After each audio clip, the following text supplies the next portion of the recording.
Ladies and gentlemen, boys and girls, children of all ages, Geek Heart Games is proud to bring to you our E3 Extravaganza with your hosts, Sam Suvak Hello! and Cody Teatrick. Hey Tom, thanks so much. This is Cody Teatrick. We're doing an E3 show this week. How's it going, Sam? Good, how are you?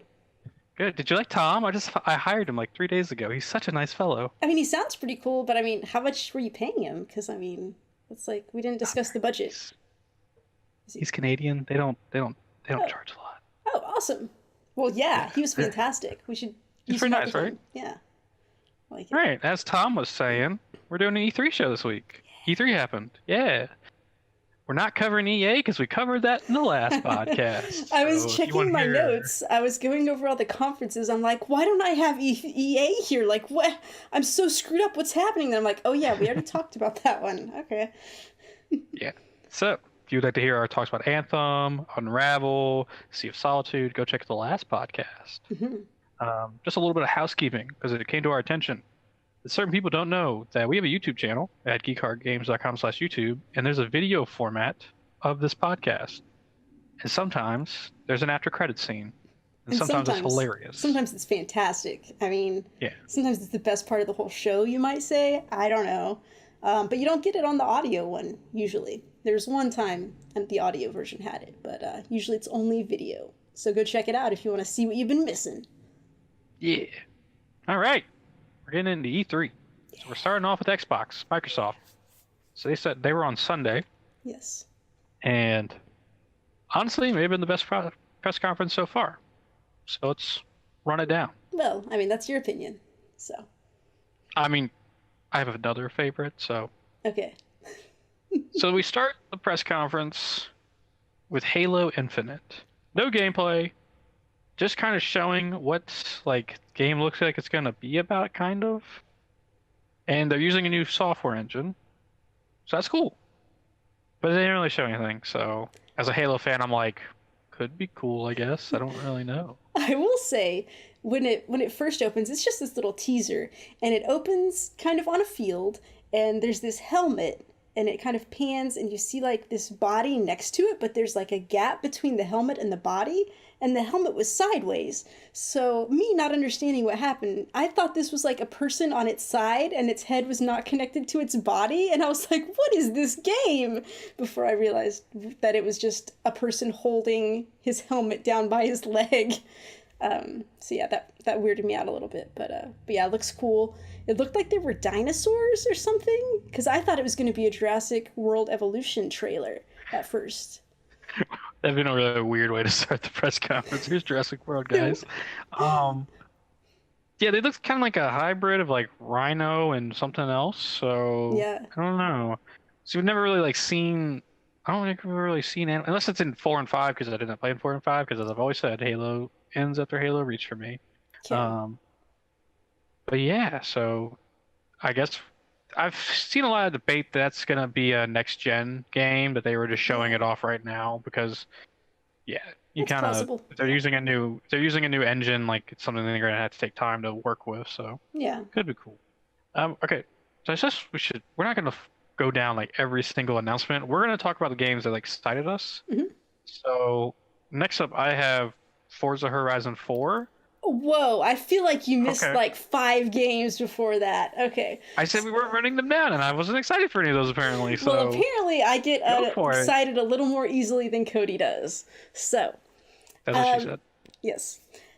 There's this game called Sekiro Shadows Die Twice.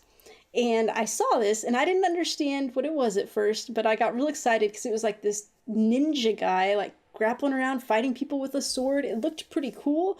It looked like, I felt it was kind of like a response to Ghosts of Tsushima, possibly.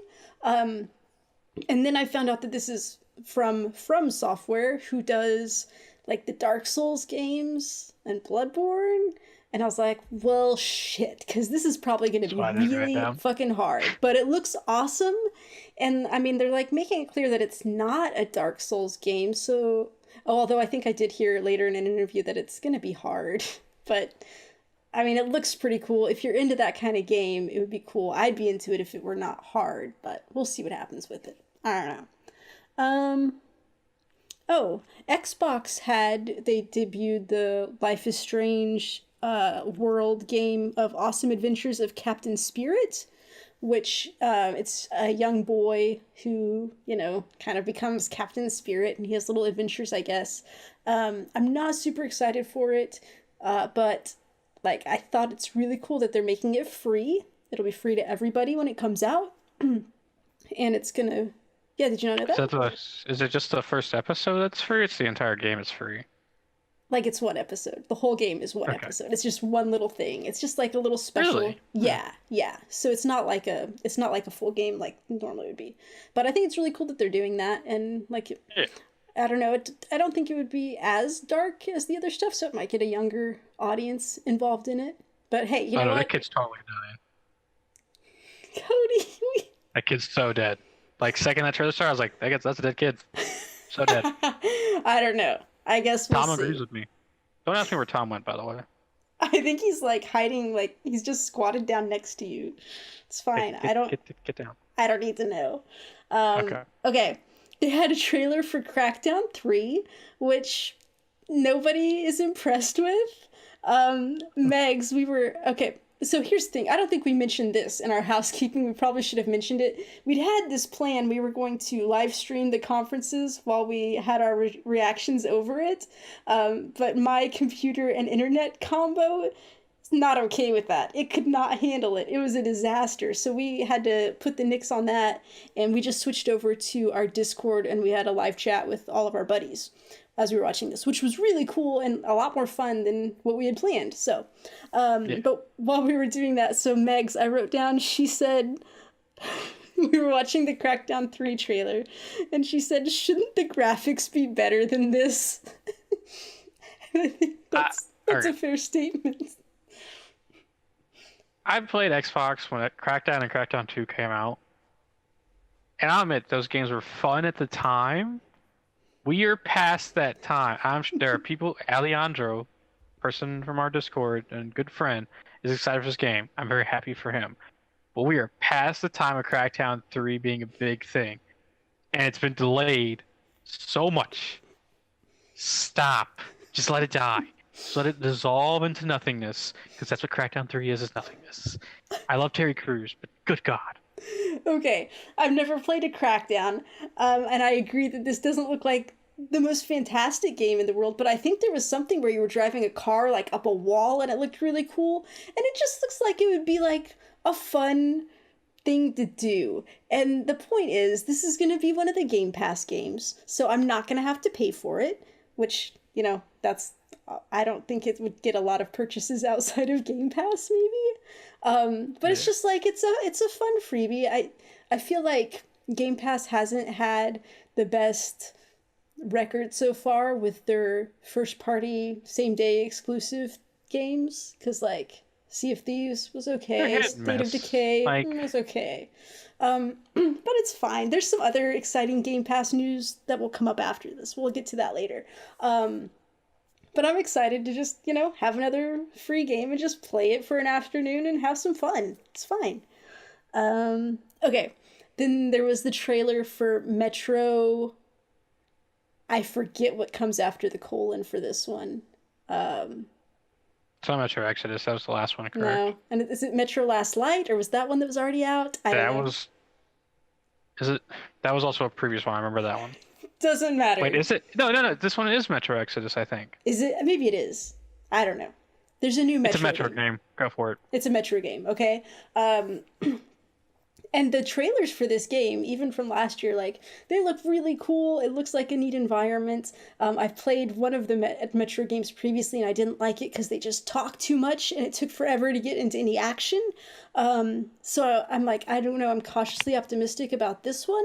We'll see what it's like. But I will say, this trailer, it wins Best Song for a trailer at E3. It has the song Teardrop by Massive Attack, and that's just one of my favorite songs of all time. And so whenever I hear it, The first time I heard it, fun fact, was when in an episode of The West Wing, and it was this really tense scene where like the president's daughter was getting kidnapped, and there was all it was splicing between all these other things, and it was so intense, and it was like the best song ever for that, and I love it very much. So go watch that trailer, listen to the song. Hopefully you'll enjoy it. But that's I'm more excited about the song than Exodus. So It looks or interesting, Metro, like, whatever it's called. but I don't. Not sure how I'll ever play it. Fair enough. So Okay. that's Now I'm caught up to where Forza is, so go ahead. okay. So this is actually like we were talking in Discord and like this Forza trailer's playing. I'm like, all right, cool, racing cars, whatever.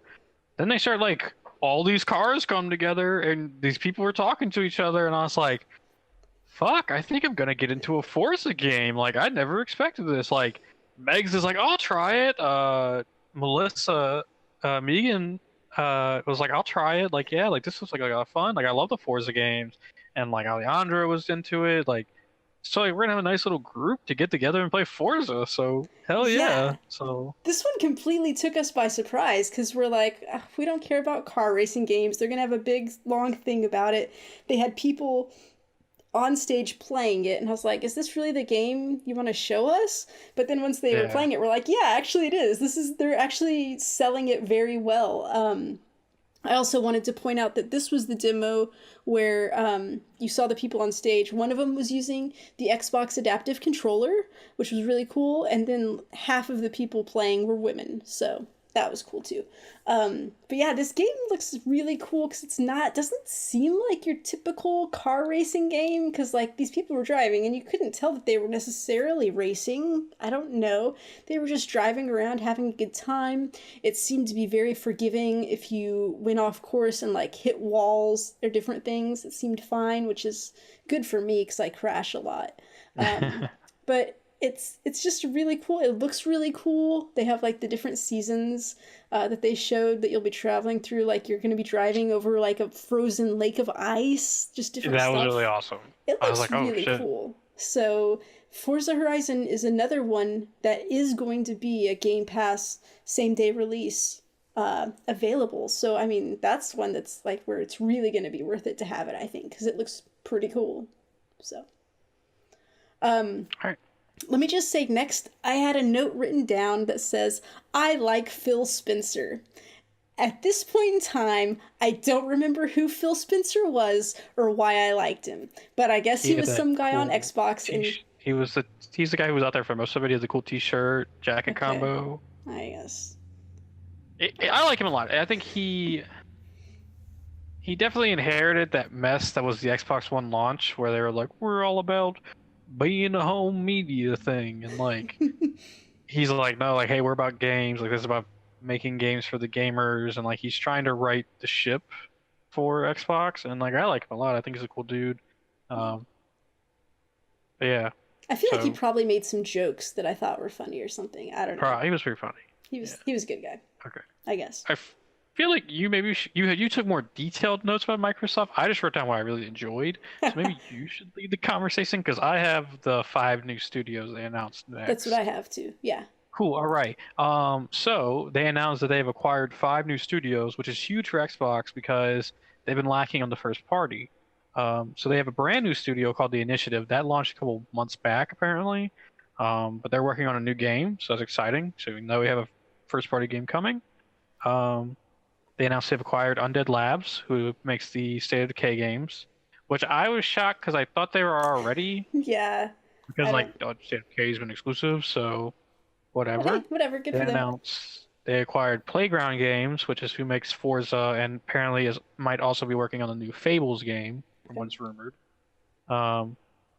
This was the big shocker for me. They announced they bought Ninja Theory, who made Hellblade: Senua's Sacrifice, which Sam and I love that game. Yes. And I was like, whoa, that's like a huge blow because like Hellblade was exclusive to PlayStation and PC for a while, and now it's just come over to Xbox. And like, imagine Ninja Theory with the money of Microsoft behind them making amazing ass games. And let me just tell you, because I watched a little video that Ninja Theory released about this, because they were like, hey, you're probably wondering why we did this, what it's about. And they were very clear, like when they were first approached by Microsoft, they were like, hey, we need to be able to do our own thing. And like Microsoft assured them, you're going to be able to do your own thing in this. And they went and interviewed like other studios that Microsoft owns and like found out how they worked with them and how everything was going to be. So like they did their homework on it. And what they said was like Ninja Theory, I think right now has a company, has about 100 people, and they had 20 people working on Hellblade. The other people in the company were busy doing other projects that were not glamorous, but they were the money makers. So they were helping, with other things just to make money in order to fund Hellblade. So if that was just, 20 people out of the 100 working on that, now that they're going to have the funding, they'll be able to have their whole team working on stuff, and like they're going to be able to do some awesome stuff. So I'm just really excited for that. Earlier this year, like when they announced Game Pass and stuff, I was like, man, I kind of want to get an Xbox now. Like, I know I don't need one. There's no good reason for this. It's just something I want to do. And I bought it, and I was like, I don't know if this was a good decision. What am I doing? But now I heard Ninja Theory. I'm like, I bought an Xbox because I knew Ninja Theory was going to become an Xbox exclusive. So it all makes sense now. And I'm pretty excited for them. I think it's going to be great for them. So, and people who are fans of theirs, hopefully will follow them. Hopefully they already have both platforms anyway. There's a lot of good sales on Xboxes right now, so go ahead and get in on that. But yeah. Okay, sorry, but let's go ahead and talk about the rest of the studios that they got also. Just one other, I guess. Yeah, just I missed the name on this one. Do you have it written down? Compulsion Games? That's okay. That's what I thought it was, but I didn't want to mess it up. Yeah. I don't know what they've done. I don't either. Do you? No. Okay, they got a new studio called Compulsion Games. Cool. Great. But really good for Xbox. Like, way to take a step forward and be like, hey, like, we lack first party. Here's a bunch of first party. So good on them. Very good job. It's very good. So I know I probably skipped a lot, but next up I have Division 2. That's what I have.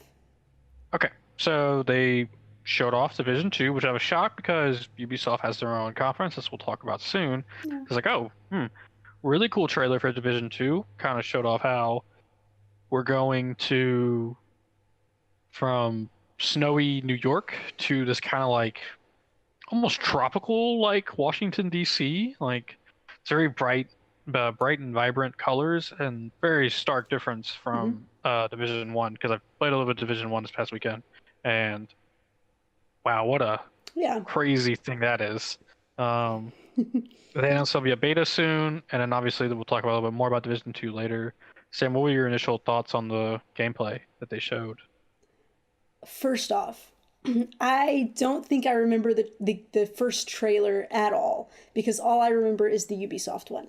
So I don't remember that, but I remember I was excited about it. And then they started the gameplay, and it was stupid. Cody, I don't understand why these games show like really boring gameplay, because it's like you've got this squad and they're like doing their chatter like they're fake. This is how we talk in gameplay chatter, and they're walking along just kind of slow doing stuff. They get some enemies and they shoot at them, but it was just like not exciting. And I guess like people do want to see gameplay, but like there's nothing wrong with a sizzle reel and just like, splicing the action together to keep it upbeat and exciting in a press conference like this, I would think. So that was just kind of I was like, I mean, I'm excited about Division 2, but like that didn't do anything to get me more excited about it. So yeah, I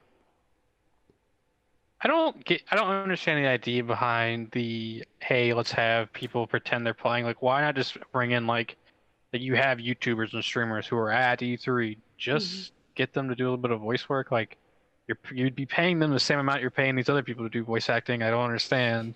At least they would sound genuine and authentic. The gameplay seemed interesting. I think they kind of were trying to show, because some of the big complaints about Division 1, from what I've heard, is that enemies were bullet sponges. Like, it would take like 20 headshots to kill a person. This is a little bit more realistic than Destiny, so after one headshot, the dude should probably be dead. So they were showing like kind of like there was that dude who was heavily armored. Mm-hmm. And that's why he was a bullet sponge in this case, because he was heavily Yeah. armored and you had to take down the armor before you could kill him. So I think it was cool. I'm excited for Division 2. We'll talk about it a little bit more when we get to Ubisoft's conference, but yeah. Next up I have Black Desert. Okay, I've got some stuff. So Okay. this lady came out and was talking about the fast yeah. load stuff, which Fast load. it was so boring and I felt so bad for her. I'm like, why does she have to announce this? This is so sad. And basically it's just like it's going to download games and like prioritize files so you can start the game faster while it's still downloading, which is cool, but like not E3 press conference cool. So I felt real bad for her, but then she got to this part where she started talking about Game Pass and how they're working to add stuff and keep it exciting and good for people, and I got super excited because she announced some stuff that's coming soon. She announced Halo Master Chief Collection, which I'm not super excited about, but I think it's awesome that it's coming. Cody might be excited about it. And Warhammer Vermintide 2, which I'm really excited about that because that's not even on console yet. It's still only on PC. I played the first one. I thought it was fun, and I really wanted us to play together. And so if it's coming to Game Pass, that's going to be awesome, and we can just play it and have fun. We don't have to spend the money. So I'm really excited about that. Then we should go ahead and get this out of the way. One of the major themes of E3 this year, I said I wanted in my prediction show, in our prediction show, excuse me, but my prediction was I wanted someone to say, here's this new thing and it's available right now. And that happened so much through E3. Like, I can't even keep track of all the things. Like, multiple conferences had stuff. It was fantastic. So the thing that they announced on Microsoft's Game Pass was stuff that's available right now was The Division, the first game, and Fallout 4. And I think also Elder Scrolls, but I didn't write that one down because I guess I didn't care. But those three are pretty big games, and it's pretty exciting that they got moved to Game Pass, and it was a thing. Okay, I think they said it was available today because it wasn't available right after the press conference because I went to check right after the press conference. It took a while, but still, those were some new things that came to Game Pass, and it made me really excited for that. So it's just like, just kind of reinforces that they're putting a lot of effort into Game Pass and making it something worthwhile for people. And it's pretty cheap. I think is it like $5? It's only $5 or $10 a month, I think. I could be wrong.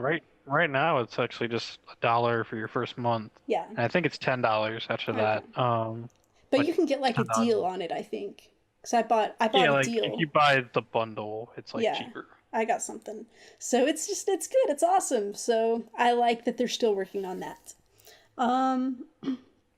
Next, I'd written down Generation Zero. I think this is when they did their giant like indie game montage. Yeah. And there's all that cool stuff. Yeah, I think Generation Zero is something we heard about a couple days before the conference. Generation Zero does look cool. It seems like a post-apocalyptic co-op shooter, and there's like these weird robots running around.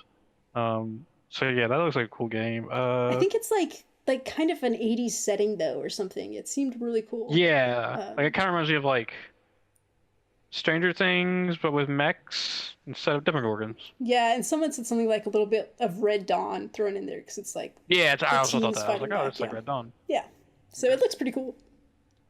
I can't remember if this is where Black Desert got shown, or they just actually had its full-on trailer for Black Desert. They had a trailer. It comes. Okay, they had a full-on trailer. So before that they had Shadow of the Tomb Raider, which. Oh yeah. I mean, I'm excited for this game. The cinematic trailers look really cool. I don't think there's anything else that needs to be done to sell me or get me excited about this. But then again, they did the gameplay trailer where they like showed the gameplay where she's like creeping around, killing people and doing stuff. And again, I got bored. I was like, God, come on, just give me a sizzle reel. I don't want all this. So, all right. But then I got to Black Desert. So go ahead.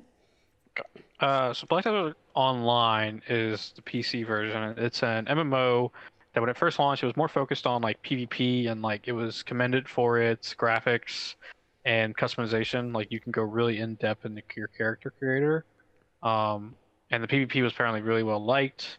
And they've kind of slowly added more PvE stuff. Like I think there is like dungeons and stuff now. Like one of the big things was like you join a clan and you build a base and you can then do base attacks where like you guys set out to attack an enemy base and then they can come attack your base. And like it sounded interesting, but my PC obviously couldn't load it. So, and more MMOs I'm always happy about, and it's free. So free is never bad. So I saw the trailer and I couldn't tell a lot of what was going on from the trailer other than it looked really cool. But from what you described, I'm like, I don't know if I'm excited about that because I don't know that I like that kind of game where you like Yeah, I mean build it's a not for base and everybody. then go attack other people. So that'll be a wait and see for me. Yeah.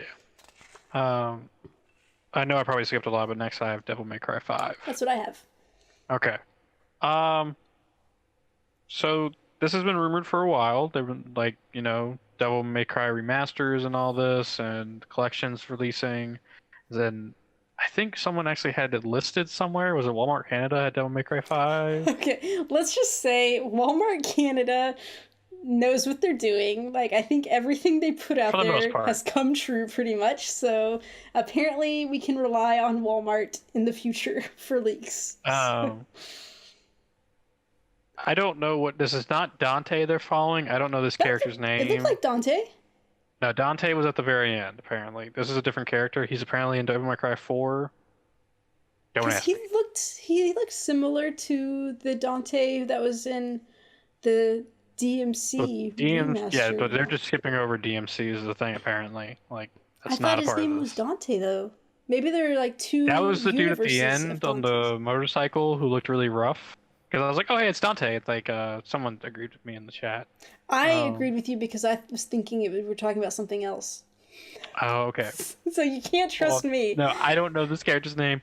I will say I was pretty meh on this trailer. Like I'm excited. If you're a Devil May Cry fan, good for you. I'm glad you got your fifth game. You're continuing the story in 4. I don't know what the story is. I thought the like stereotypical Southern girl was Yeah. very bothersome Yeah. because like no one talks like that. And I am from the South. I can tell you no one talks like that. Like, Yeah. ugh. It's weird. So that was my opinion on Devil May Cry 5. I'm happy for you Devil May Cry fans. I know some people are upset because like they really like DMC and they're not Yeah. happy that they're just kind of skipping it, like ignoring it completely. So I don't know. That's the only one I ever played, and I had fun with it while I was playing it. But then I kind of got tired of the mechanics, which was unfortunate because Bayonetta has the same mechanics, and I bought Bayonetta 1 and 2 on Switch, and I was playing that, and then I'm like, no, I really am just tired of this style of fighting and doing yeah, it, so I never finished that.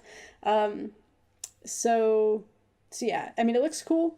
If you like that kind of game, I think you'll really like it and you'll be in for some fun, but not for me. Um, Alright. Next Just up I Cause 4? have. Wait, what? Just Cause 4? Oh yes, Just Cause 4. I've never played a Just Cause game, but I know they're wacky fun, and this one seemed kind of interesting. I think the story part of it's cool. Like you're playing an assassin, in some respects, and they kind of just showed what basic Just Cause 4 gameplay is, where lots of explosions, Yeah. squirrel shooting, and all that jazz. So I played Just Cause 3 a little bit. It was one of the free PS Plus games, and it's fun because it has this.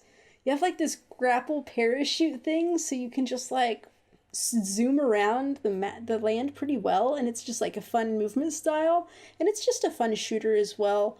yeah, I liked on this trailer that there were these like big tornadoes that happen and stuff's like getting sucked up into the tornado. I think like your character gets sucked up in the tornado and has to like fight in the tornado or something. It looked pretty cool.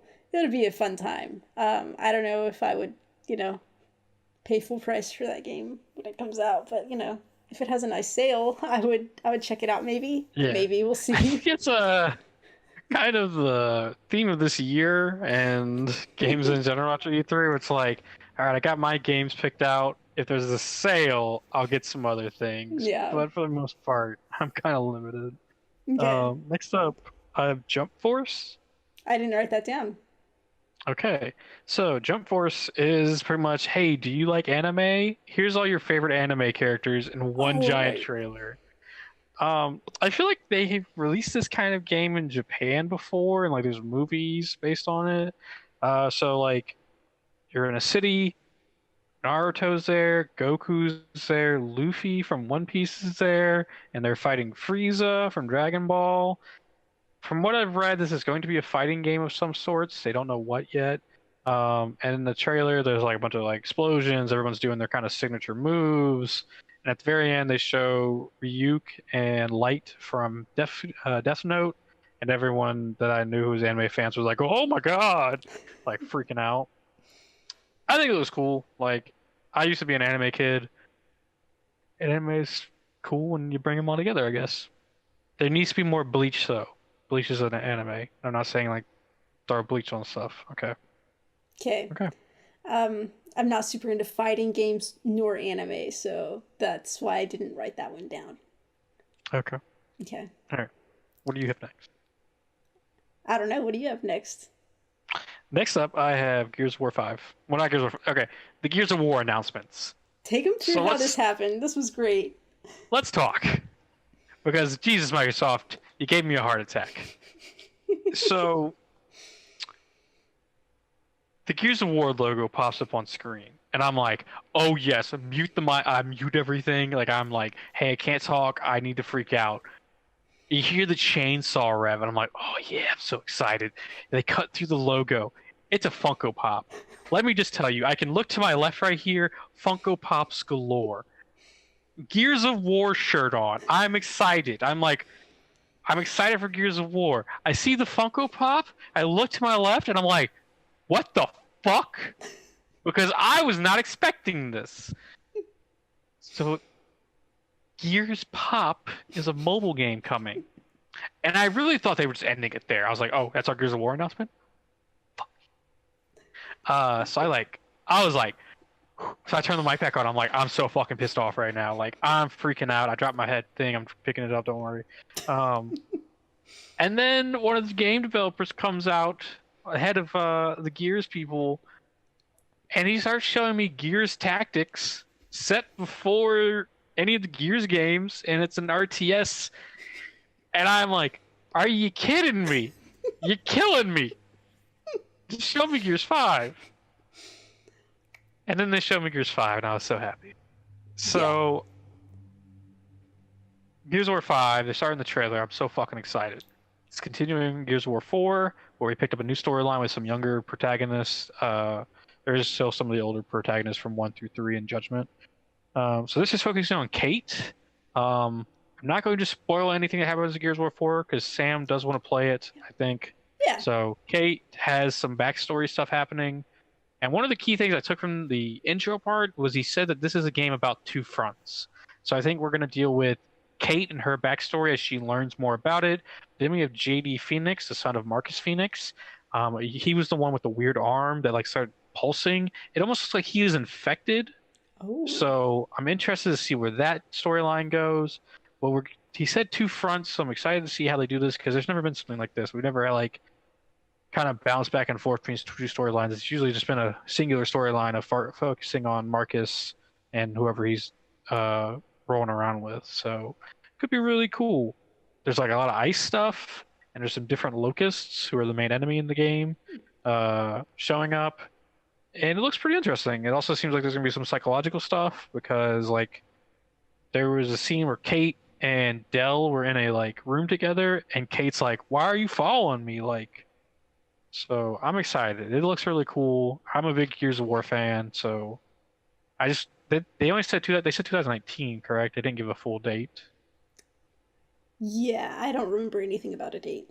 So. Yeah, so I assume that will be kind of Microsoft made an announcement after the press conference where like Phil Spencer was getting interviewed and they said they were going to show off their new console next year. Oh. I think next year is definitely going to be hey, we're moving into the next generation of consoles soon. So I think I could see Gears of War 5 being the kind of end to the Xbox One life cycle. But yeah, like I'm I'm always in for more Gears of War. Me and my brother always play those games together, so I'm super happy. What did you think, Sam? Yeah, I got really excited about it because I don't know much anything really about Gears of War. And so to see that I'm going to have a female protagonist to get to play as, that always gets me really excited. So I was pretty excited about that. It looked cool. But yeah, I'm just excited to try it out. So I liked the I'm just way. glad. Go ahead. There you go. I liked the way they fucked with us and like we're like, hey, Gears Oh Pop. no, Oh, hey, Gears Tactics. no. Okay, here you go. Here's Gears Oh, 5. It was I so really was just fun. like, if we end on this Gears Pop announcement, I'm so done with this. Like, I'm so mad. It was nice. Um, so yeah, after that, you know, Phil Spencer comes out. He's wrapping it up. He's like, "Hey, thanks so much, guys." I And did then, make hold on. I did oh, make one note that while he was talking, they were talking. He was talking about they're always striving to make things better in gaming and stuff. And he said they're working on console quality streaming on any mobile device, which I thought was exciting. It's like that's like a goal for them, I guess. To I don't know what it means, but it was interesting. yeah, there's been this kind of like talk lately about how like Microsoft and Ubisoft think that consoles are gonna like eventually fade out and it's just gonna be streaming to everything. Mm-hmm. I think the issue is that's not going to work because not everyone has the same quality of internet. Like if Yeah. we can get on the same page with that, and then like things going on with like internet lately, like net neutrality and stuff, like Mm-hmm. it's it's a nice idea. Mm-hmm. I think it's still just an idea. Yeah. So there's that.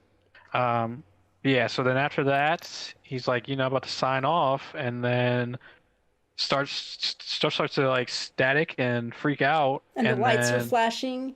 yeah, lights are flashing. It's going red and black in there. You're like, what's happening? Like, and then like all this like typing stuff comes up, like someone's hacking, and I'm like, I see the CD, and I'm like, oh, CD Project Red. Mm-hmm. This is Cyberpunk. Everyone's like, no, no, it's something else.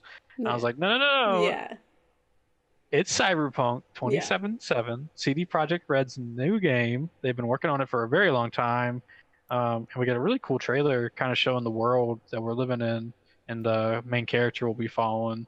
His name is V, and he's living in this kind of futuristic world, but there's a lot of crime and stuff and drugs apparently. One article I read was that you'll get full frontal nudity and there's one night stands in this game. So they're really just going That's all in. quality entertainment right there. So this is a RPG FPS, as Okay. they put it. It'll focus on RPG mechanics because that's what CD Projekt Red's good at. If you look at The Witcher, but there will be shooting in it. They said so. Uh, yeah, you're kind of just in this futuristic city, and I guess you're there's no like real clear like what you're doing. I think you're just trying to live, maybe? I don't know. Like there was no like purpose Yeah. to the trailer. They just kind of showing off the world. Um, Everybody who had hands on, like IGN, Kind of Funny, Kotaku, and all that, said like this game is incredible and you have to see it to believe it. So I'm not like super excited for it because like I had trouble getting into The Witcher, but who knows? Maybe the futuristic is my thing and not the world of The Witcher. So Yeah, and I'm also not sure how I feel about it because I didn't get into The Witcher, and I'm not super excited about open world stuff right now, which I think this would be kind of like that. Um, and then also just like this environment, I was watching it and I'm like, I don't know that this environment excites me as much as others might. Like I'm like maybe if like my futuristic sci-fi likes needs to be like more set in space or other places rather than just like a regular this is us but in the future. I don't know, but I was like I mean there's so much hype about it that it just gets me excited just from everyone else's hype, so I'm excited to see more about it. But I loved the way that they did it where they like it was right at the end they hacked it and they yeah, just threw it in there, and it's like stuff like that's exciting, so good I job. what a way to end the Microsoft conference. Like I really Yeah. thought Xbox did really well here. Like everything they showed Mm-hmm. was really interesting to me. Um, that just felt like they kind of had like it was they started and they're like, hey, we have 50 games, Mm-hmm. 18 of these are exclusive, 15 are world premieres. Yeah. And I was like, damn, Yeah. like straight to the point. And as we'll talk about later, there's another conference that I don't agree with the way they did things. But anyways, I Microsoft did good. I thought that they did just like pretty much perfect, absolutely what they needed to do with that conference, and Yeah. they accomplished it so well. So they did a great job. So yeah. All right. All And right. then later that night, we had the Bethesda conference. They kind of started off in a weird way. Hold on. We had a nice concert. Before it even started, they had a pre-show with these two women, Anne Lewis and Abigail Tyson, and they were like, it seemed like they were sitting like in a movie theater or something seats, and they were just talking about stuff, and they'd show some little clips and stuff, and it was like, they were fun, whatever. And then like I think I went to the bathroom and I came back and they were there and they were both holding dogs. And I was like, what did I miss? Why did they bring dogs? And they just had some cute dogs for a while. And then like after they cut to the next thing and they came back, they didn't have the dogs anymore. I was disappointed, but I definitely enjoyed that they had that. So they get major points for that. So, oh, and then also, I don't know if you were going to say this, but they actually started the real press conference off with a video about all the staff who work in the different Bethesda offices. And so you got to see like little slices of their life and the different offices and stuff. And I thought that was really cool, seeing that. I must have missed this. I'm about to go back and watch that. That sounds really cool. Yeah, I liked it. Okay. I'll make a note of that. Yeah.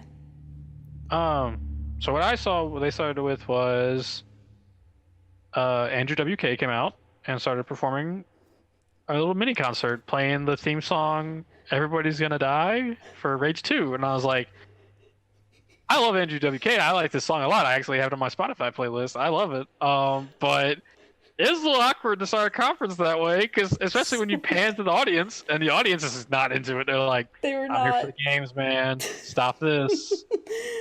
Hey, I didn't know who that guy was.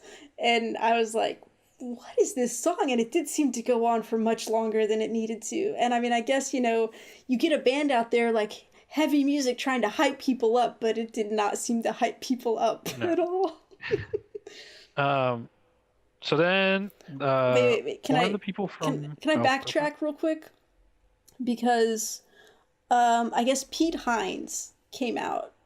And I didn't know about him. Yeah, he kind of intro. I liked Pete Hines as well. I liked the funny people. He was funny because he came out and he was talking about something, I don't know. And then he made a joke where he was talking about Walmart, who he said was best known for their low prices and their ability to keep a secret. Oh, okay. And I thought that was really funny. So, good job, Pete Hines. Yeah. So after that concert, they bring out a guy from ID and a guy from Avalanche, and like polar opposite people. Like ID guy is super tiny and looks professional. Avalanche dude looks super metal and super tall. I was like, whatever. So they're kind of just hyping up Rage 2. And I wrote down their names. They were named Tim and Magnus. Magnus was the tall one, obviously. I figured Magnus was a small person. And I was not on the voice chat at this point. I was just in Discord typing. But me and Melissa at the exact same time wrote, "This is awkward." Yeah. Well, I guess there was something wrong with the sound apparently, and so one dude's mic didn't work, so he was talking, and it was just, and then he was like, they were like, "Hey, you need to repeat that." So weird. So then they showed some gameplay of Rage 2. They had some like in-game stuff. Looked a lot like Doom to me, except not as like helly. Like it looked more post-apocalyptic, but like the shooting and everything reminded me of Doom, which it's Bethesda. I mean, it makes sense. I did like that. Like midway through the trailer, they had an in-game ad for Rage 2 Collector's Edition. I was like, "What's happening?" That was funny. I think the gameplay did make it weird at times. Like they cut it very weird, where like you get powers in this game apparently, and one of the powers they were showcasing was like this like sonic boom punch, I guess. But the character would punch, and then they would cut, and he'd be punching another dude outside. So I was like, "Well, does the punch teleport me, or is this a cut?" I can't really tell. Yeah, it was hard to tell. I couldn't tell about that. Yeah, they shut off some of the driving. I think this is like a very interesting game. It's another one of those, if it's on sale, I'll think about it. But it's just not for me currently. Like, I'm not super into it. I don't know. Depending when it comes out, I might pay full price for this one because it looks fun. I liked it. And this is one where I was pretty good with the gameplay. Like, I thought it was exciting the whole time. Like, it didn't drag like some of the gameplay stuff did in other stuff. Yeah. So, I liked it. All right. I probably have these out of order, but we're just gonna just go with the flow, okay? So your face right now said you're like, there's order to things, Cody.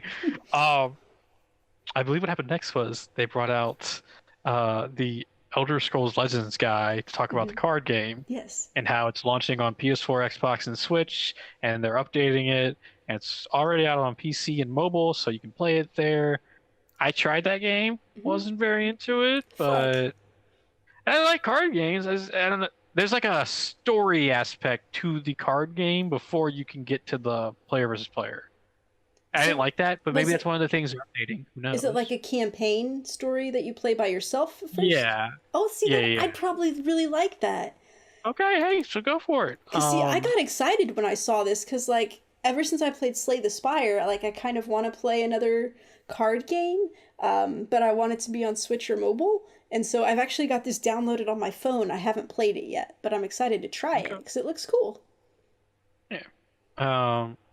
So yeah, so it's coming out on PS4, Xbox One, and Switch soon. So that'd be cool. Next up was Elder Scrolls Online. Or Quake. One or the other. Who cares? We're going to Quake. I don't think I read Quake that. guy came out. Okay. Quake guy came out and it's pretty much like, hey, Quake Champions, super cool. We're gonna have QuakeCon soon, which is a convention they hold where they have a big Quake tournament apparently. And apparently that's also where Bethesda shows more gameplay because apparently the new Doom game that also got announced Well, actually, I mean, Doom got announced before Quake, but that's fine. We'll talk about it in a minute. Whatever. Okay. I think they had the Elder Scrolls stuff together, and then they had the Quake and the Doom thing together. Just finish Quake talk. If you're so excited about it. Quake Champions is an arena shooter. It's really cool. They wanted people to play it. If you play it free this week, actually I think the week's over by now. If you had played it last week, apparently while it was free, you just got to keep the game. Yeah. That could still be going on Monday. Who knows? Real quick, I went ahead and downloaded Quake because you know I like free things. I saw you playing it. And I don't know, how did you see I was playing it? Discord watches you. Oh, yeah, I forgot about that. Nice. Your name, play. So, I don't know. I'm actually in your house. I just like to watch you play things. Fair enough. It happens. I don't know if my computer is having some problems or if it was doing something or if that game is just not optimized, but it took a really long time to get it loaded up and ready to go. I don't know what that was about.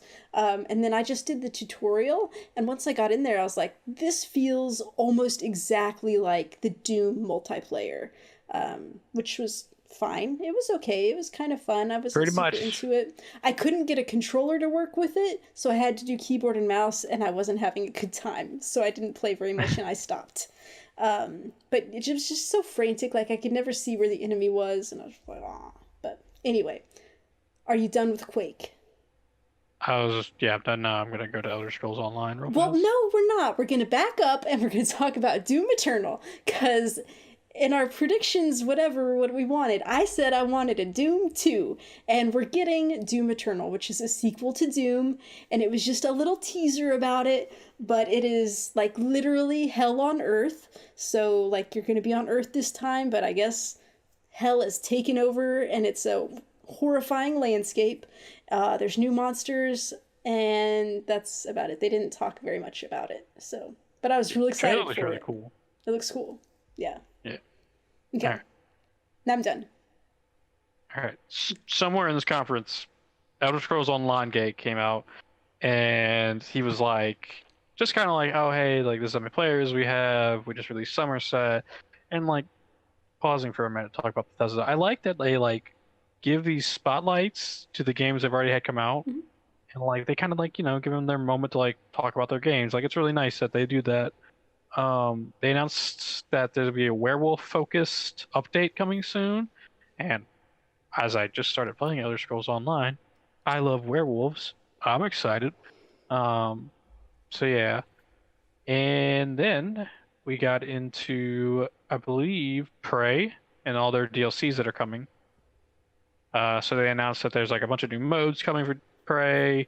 They had a kind of cool little funny trailer where like two people were sitting at desk and they were talking, and then the thing behind them turned into a mimic, which is like this little really black funny. creature.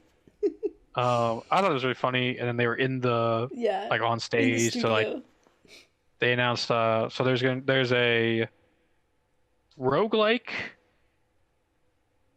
update coming where you can play through multiple, like you play through the story, but every time you die you restart. And like yeah.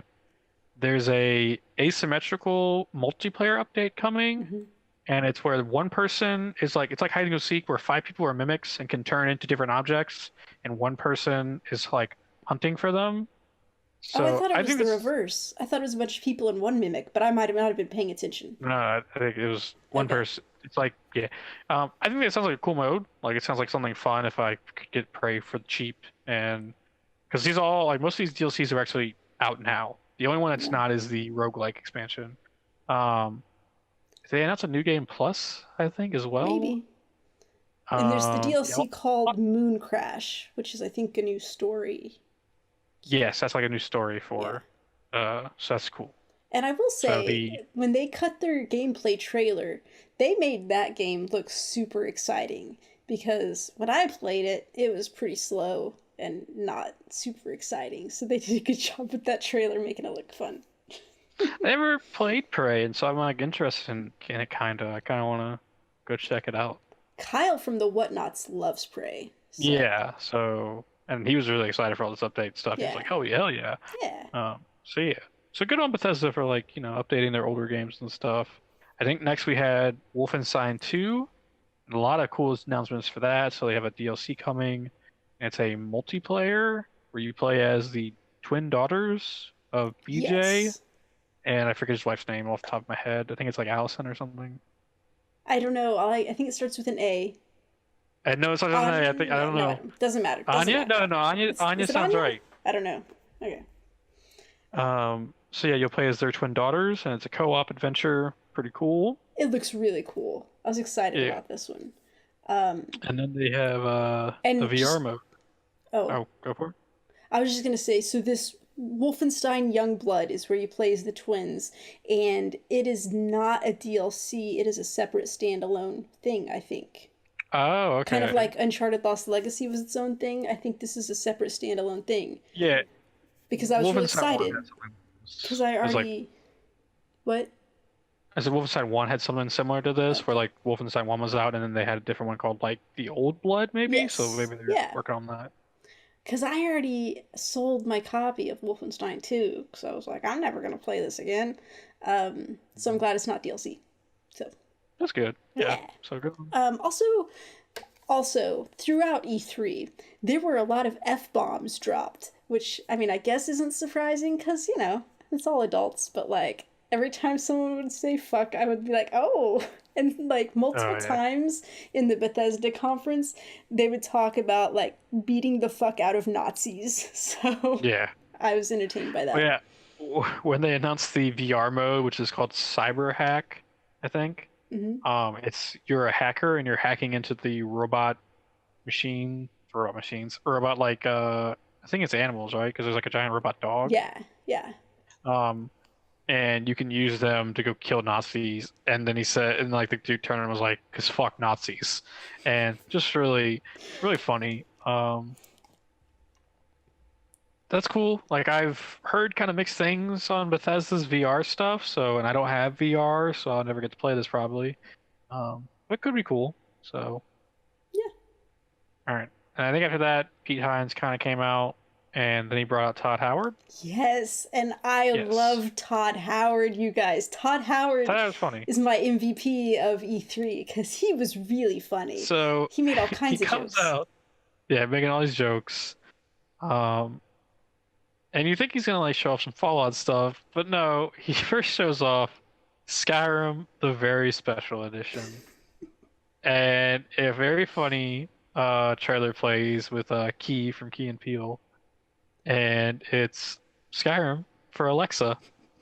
And so Alexa is telling you what's going on, and you have to yell at Alexa like, cast fireball, drink a health potion. I think my favorite part was he's like take a health potion, and Alexia's like you are out of health potions, and he's like how much cheese wheels do I have? And she's like 770, and he's like I eat all the cheese, and the wife comes in and goes, remember what the doctor said about your lactose problem? And he's like, yeah, you're right. And the wife leaves, and he's like whispering to Alexa, I eat all the cheese, all of it. It was fantastic. It was Then so they showed off funny. Skyrim on the Etch-a-Sketch and Skyrim on the LG little screen on your refrigerator. Um, just very funny. Like they're poking fun of themselves because everyone's always like, "Oh my God, they bring Skyrim to everything." Skyrim got remastered. Got brought to Nintendo Switch. It's pretty funny. It was so funny. That night I was like, okay, this is like the star of E3 because this joke trailer is just hilarious. Then I woke up the next morning and I saw a Polygon article and they're like, oh yeah, so we played Skyrim with our Alexa. Here's how it went. And I'm like, holy shit, this is a real thing? I saw that trailer and I thought it was just a fake for fun thing. But no, it is real. Let me tell you, I've played some Skyrim on my Alexa on my phone. It's fun. It's really funny. She's like, it starts off and she's like, this is a procedurally generated adventure where you will encounter procedurally generated enemies and fight with blah, blah, blah. And it was just like so funny. It doesn't save your progress. But like, yeah, you're like, you come to a crossroads, you make a decision which way to go. You go that way. You either get a quest or you run into an enemy and then you can fight the enemy or go on. And so like, almost like every time you use like, I'll use a weapon, and then after the fight, it'll be like, your fighting with this weapon is leveled up to level 2. Or like, I'll cast a spell, and it'll be like, your spell has gone up to level 2. And you have something where you can use shout, which I don't know if that's something from Skyrim, where you just like yell at things, which is pretty cool. I was over at my friend Daniel and Holly's, and me and Holly were playing it, and we were just like constantly wanted to use shout. But it's pretty fun. My phone, I think, has some issues, because like, I'd be playing, and then it would just like stop in the middle of it. Like, it'd go to sleep or something. Like, I don't know, it was not fun, but it's really cool that they have it and that it's a real thing, so I suggest everybody go check that out. Important fact: you open your Amazon app, you hit the button for Alexa, and you have to say, Alexa, open Skyrim. If you say play Skyrim, she will play the theme song from Skyrim. It took me a while to figure out why this wasn't working, so open Skyrim. So after that, after he makes some jokes, I poking fun of himself. They showed the trailer for Fallout 76 again, which they showed up Microsoft's conference, by the way. We kind of skipped over that. I guess. Which is very shocking to me. I was like, oh, figured you would just save this for Bethesda's conference, but okay. Earlier you called out that one of the trailers had the best song, and I'm going to tell you you're dead wrong, because Take Me Home, West Virginia is a fucking classic. It's a very good song. I love this song. Very but good. It's not going to make me cry, FYI. So. Yeah. Trailer plays for Fallout 76. They kind of showing you like walking through the world. Clearly you're in West Virginia. They talk about how this is 4 times the size of Fallout 4. It's going to have the building mechanic and all that. And then some bombshells start getting dropped. It's an online survival game. I was not expecting this. I had read like it's going to be multiplayer. I was like, oh, you just do co-op, whatever. Online survival. There'd been rumors about this. You just hadn't been paying attention. Me and Eric both were like, rumors were there multiplayer. I don't know. I was not surprised when they said survival. I was like, no, I've heard blown away. So. I was pretty much like, this is like MMO fucking Fallout? What the hell? So yeah, like, you're going to be playing online, and... I believe Todd Howard referred to it as softcore survival, which when I heard that, I was like, oh, maybe that's better for me, because I'm not super into survival, but if like it's nice and easy, like kind of, because you don't lose your progress or any of your items when you die, which is nice. So yeah. So they kind of show a trailer, and you're kind of just walking around, like you can see you got 3 buddies with you. I assume they're kind of limiting the parties to 4 because that's everything they showed. There seems like there is some PvP because you spawned in out of the Vault 76, and some guy started shooting at me. Or I he was in the think game, I I mean. think if this was the gameplay I remember, one of them had someone named Cody playing, and I was like, "Oh, look, Yeah, Cody's I was like, playing." hey. That was cool. I called it out in the Discord server. I was like, hey, I'm in this game. Fuck yeah. Um, they showed how you're going to be building your houses. There's like a little porta thing you carry around with you. So if you, I assume the way this game is going to work is pretty much like, so you get with a group of friends, you are building a base, but then let's say some assholes move in next to you, and you're like, well, we don't want to be here anymore.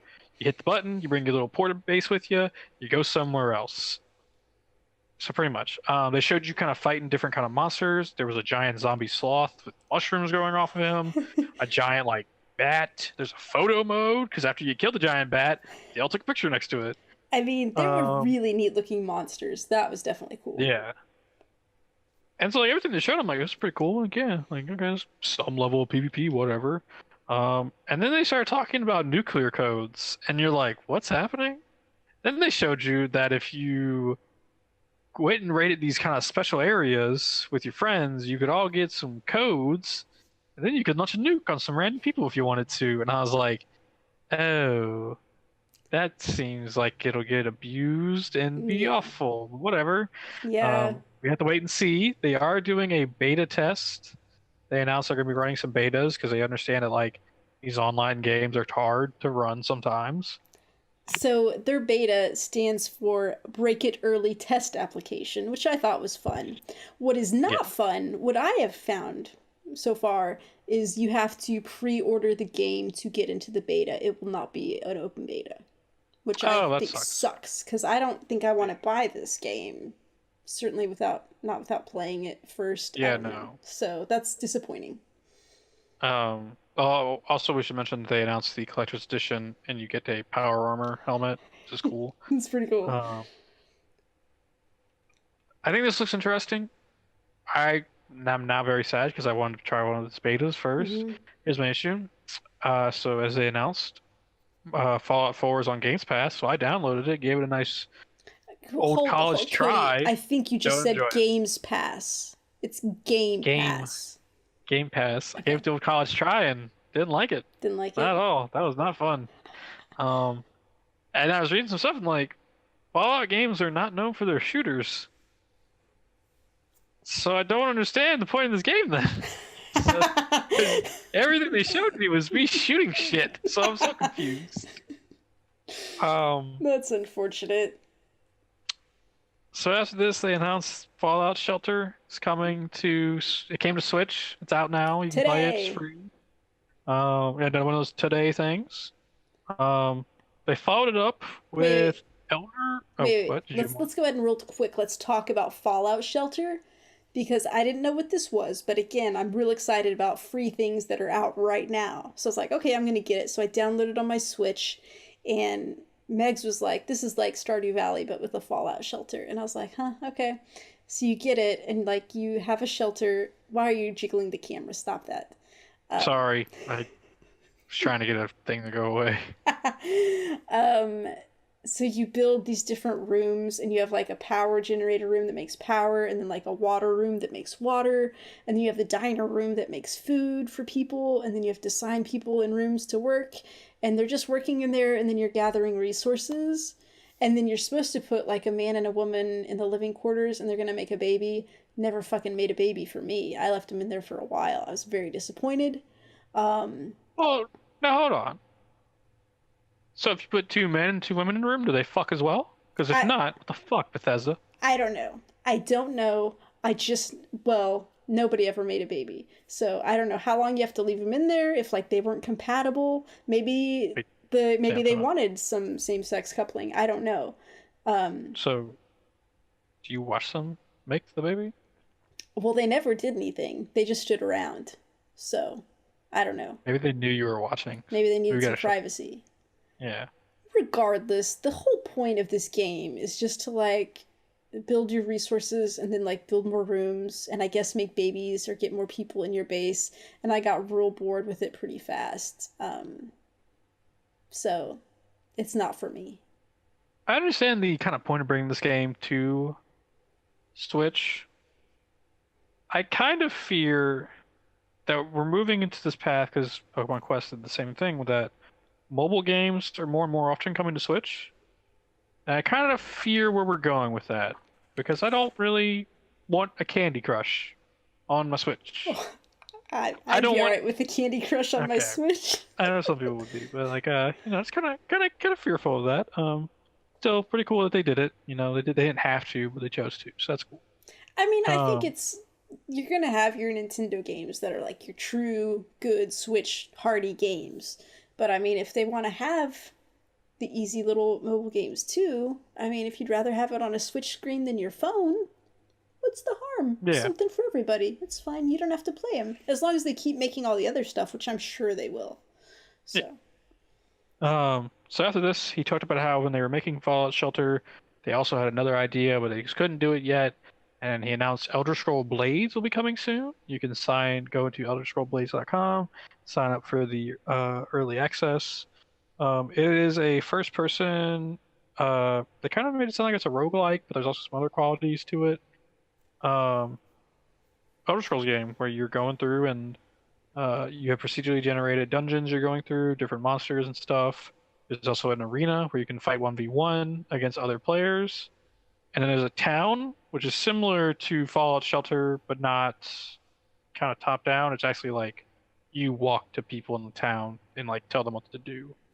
So yeah, it seems kind of cool. Apparently it's really important that it can be played in this mode, portrait mode, whatever held portrait vertically, mode. portrait mode. So That was a this very big thing. this was very funny because Todd Howard, like I said, he's a real funny guy. So he's talking about this and he's like, yeah, so you can hold it portrait mode because, like, if you're in a meeting at work, if you're holding it horizontal, people know you're up to something. But if you're holding it vertical, it just looks like you're working on something. And also, you never know when you need a free hand. And there was this pause. He's like, to hold your coffee. What are you degenerates? What are you thinking? And I was just like, oh my god, that was so funny. He made a dirty joke and I liked it. Uh, So that was fun. what are your opinions on Elder Scroll Blades? Do you think you're gonna give it a try? No, I don't care about that at all. I, Okay, well then. I played Elder Scrolls and was like, meh. So I definitely don't want to play something that involved on my phone. I think it could be interesting. Your I don't know. battery's just going to go in the crapper right away. Yeah, good point. I don't really know how I feel about like I like mobile games for the most part. Like I played Pokemon Go, played Power Ranger Legacy, but I just don't think I'm that big of a mobile gamer. Mm-hmm. Now this came to Switch. I think I'd give it a shot. It seems like the perfect game for Switch. Yeah. Like, you're gonna, well, I was gonna say you're not gonna get a full on Elder Scroll games, but we got Skyrim on Switch, so never mind. Um, but yeah, I mean it's cool It's if cool. for the people that want it. Well, and there So are have you? there are people who don't have consoles who don't have access to Yeah. play games the way that we do. So mobile is the only way they can access it. So that's great for them. Yeah. So I mean, good for those people. So after this, you kind of thought Bethesda's gonna end it talking about a mobile game. What a weird thing to do. But nope. Todd Howard, like the saint he is, teased us with two games. Funny enough, you mentioned that the next game is a next generation game. So we have our first confirmed next gen game. They show a quick little teaser of like you leaving Earth, and they show a space station, and then the title appeared called Starfield, which has been their rumored space RPG they've been working on for a very long time. So that's pretty cool. Obviously, we didn't see anything about it. Yeah. We just don't want to be in space. So that's kind of cool. Um, and so you're like, all right, cool. That's the conference, right? Nope. One more thing. And I think he made mention that it's Elder Scrolls, maybe not. I don't remember. And then they showed a trailer, and you're kind of like, they're showing like a sweeping horizon, and there's a town coming into view, and then the title card pops up, Elder Scrolls 6. And I had this muted because I was like, I want to know what this is. But from what I've been told, our friend Byron was in the Discord chat and lost his fucking mind. So, very exciting times for the Elder Scrolls people. I think the fact that they mentioned that Starfield is next gen and then followed it with Elder Yeah. Scrolls 6 means that's also next gen. Yeah. So, that's not too shocking. They got Elder Scrolls Online that'll keep people happy for a while. So, Yeah. I think overall, Bethesda had a pretty cool conference. Like it started slow and then it ramped up at the end. Like, we got Fallout 76, Starfield, Elder Scrolls, Yeah. Doom Eternal. Like, a lot of cool stuff announced there. What did you say? The what? Oh, Doom Doom Eternal? Eternal. Okay. I thought you said Which, paternal, and I was like, what? yeah, I missed where you something? become a father in the Oh, God, no. Doom universe. All right. So next up, we had the Square Enix conference. I can't talk. I almost said concert because everyone's a So musical much act nowadays. music, yeah. I unfortunately missed this one, and then as I was doing research on it, nothing interests me. So Sam, take it away. What were you interested in for the Square conference? Well, they showed the awesome adventures of Captain Spirit again, which we already talked about. They showed something called Babylon's Fall, which they didn't show very much of it. Most of it was just like screens that like looked like ancient historical drawings, maps, different things. There were little text things, but it was hard to pay attention. This is one where I was at work, and so I was kind of just halfway watching it. Although I did go back and watch it later. But there's this, it cuts to like these two big guys in really big like knight armor, and this one guy had this real weird like mask. He looked cool, and he has this big sword, and he's about to attack the other one, but then this other one has these like long filaments coming out of a weapon, and he like kind of flings it, and they go and they like engulf this guy or like cut him in half or something. It looked pretty cool, but there was just very little to it, so I have no idea what to make of this game. But it's from Platinum, who made Nier Automata, or Automata, however you want to say it. I don't know how to say it. But I like that game a lot, and this one looked cool just from what I saw, so I'm interested to see more of that in the future. Then there was a trailer for Dragon Quest, which I've heard Dragon Quest before, but I never really knew what it was. And it was kind of like a cartoony looking adventure, with magic, like magical swords, different things, fighting dragons, and it just looked fun and kind of frisky. So it seemed to be mostly all cinematic. I don't know that any of that was like actual gameplay, so I don't know what the gameplay would actually be like. If it's like real-time fighting, or if it's like turn-based, or what it might be. I think it's turn-based. Okay, so they didn't show anything about that at all, but it looked fun. It would be worth looking into, perhaps. Probably not full price, but we'll see. Meh.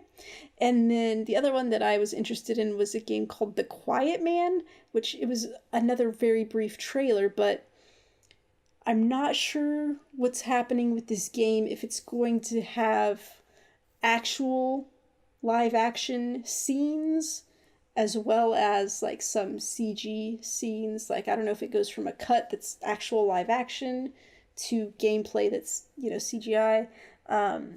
But it appears that this guy perhaps is deaf, and he goes to a dark alley and like kicks some guys' butts. And that's really all you see. You don't see much from that trailer, but it was enough to be intriguing. So I'll be interested to see more of that.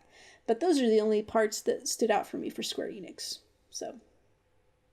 Yeah, I was reading some stuff on The Quiet Man because that seemed like the only thing that semi-interests me from this conference. And yeah, you do play as a deaf person, and everyone seems to agree that it'll be mixing live action and video game stuff. So cool. Like maybe the cinematics in the game will be live action, and you kind of cut into a video game kind of looking world. And the video game graphics part of it looked very good, so it seemed like to flow very well. So I think that would be okay. And I mean, I'm interested in, I like live action stuff because there's a game called Late Shift or Night Shift, I don't remember, but it's all live action. And like it's like a Telltale game. You see a scene, and then you'll have an option to choose one thing or another, and then you see another scene. So it was pretty cool. So I'm down with that. Okay. Also, I'm sure Shadow of the Tomb Raider was on this one as well, but we already talked about it in Xbox. So moving on, we get to the Ubisoft conference. It was about the middle of the day. Oh my god, Ubisoft. This one started as they always seem to start it, with some Just Dance. And there was a panda, and it was pretty cool. It was fantastic. This is another one. I was at work. I'm like, what the fuck is even happening? There's this panda in the street. He's got like he's the major for the parade. And Yeah. he's like leading people and he's dancing and it's just so frisky and fun. And then it's like a previously filmed thing. They're outside doing stuff, but then it transitions seamlessly to inside the studio, and him and his dancer buddies and the band, like a marching band, are in the studio, and they walk down the aisle and go up to the stage and they dance some more. And like, because I didn't understand that it was just dance at first. I just thought they were doing like a real weird intro, and I was like, okay, this is cool. But then it makes sense that it's just dance, and like the way they did it was a lot of fun. So I highly approve of that. Yeah, it was pretty cool. I feel like they always kind of do like a cool little dance number for Just Dance, and that game sells for them, so really Yeah. cool. I think the last Just Dance game I played was on the Wii, and me and my niece used to play the hell out of that game. So, I don't know that and I've now she ever has a played one. Switch, so pretty fun. Like, Yeah. I'm terrible at dancing, so them showing me how to dance is really nice. I think there's a free Uh, demo for one of the Just Dances that I have downloaded, but I still never tried. so for this conference, I really did skip around a lot. I just kind of like wrote down what I was intrigued in. Okay. So I believe what happened next was they brought out the Rabbids game, but I could be wrong. No, no. So next, or at least Just go for it, what sir. came next in mind was they showed the Beyond Good and Evil 2 uh, trailer. Oh no, you didn't care for that? I just don't care about the game at all. Which it will, I'm sure people are like, Cody's blasphemy, but like, I just don't. I don't like the idea that we're crowdfunding this game. I don't like that we're reaching out for people from the crowd. Like, no, you are Ubisoft. You have multi-millions of dollars to develop a game. Not for me. Not a fan of that concept at all. So go talk Okay. about All talk right. about what you like. That's fine. I think it looks fucking awesome. So you're in space. You're playing. I don't know if you're playing as this lady pilot. But there's the pig who's the chef, I guess, from the first game. I played a little bit of the first game, but it's like it was too old for me by the time I played it. But I think the pig is from the first game, is what I heard. People are excited about that. You're on a big ship or place. No, it's a big ship.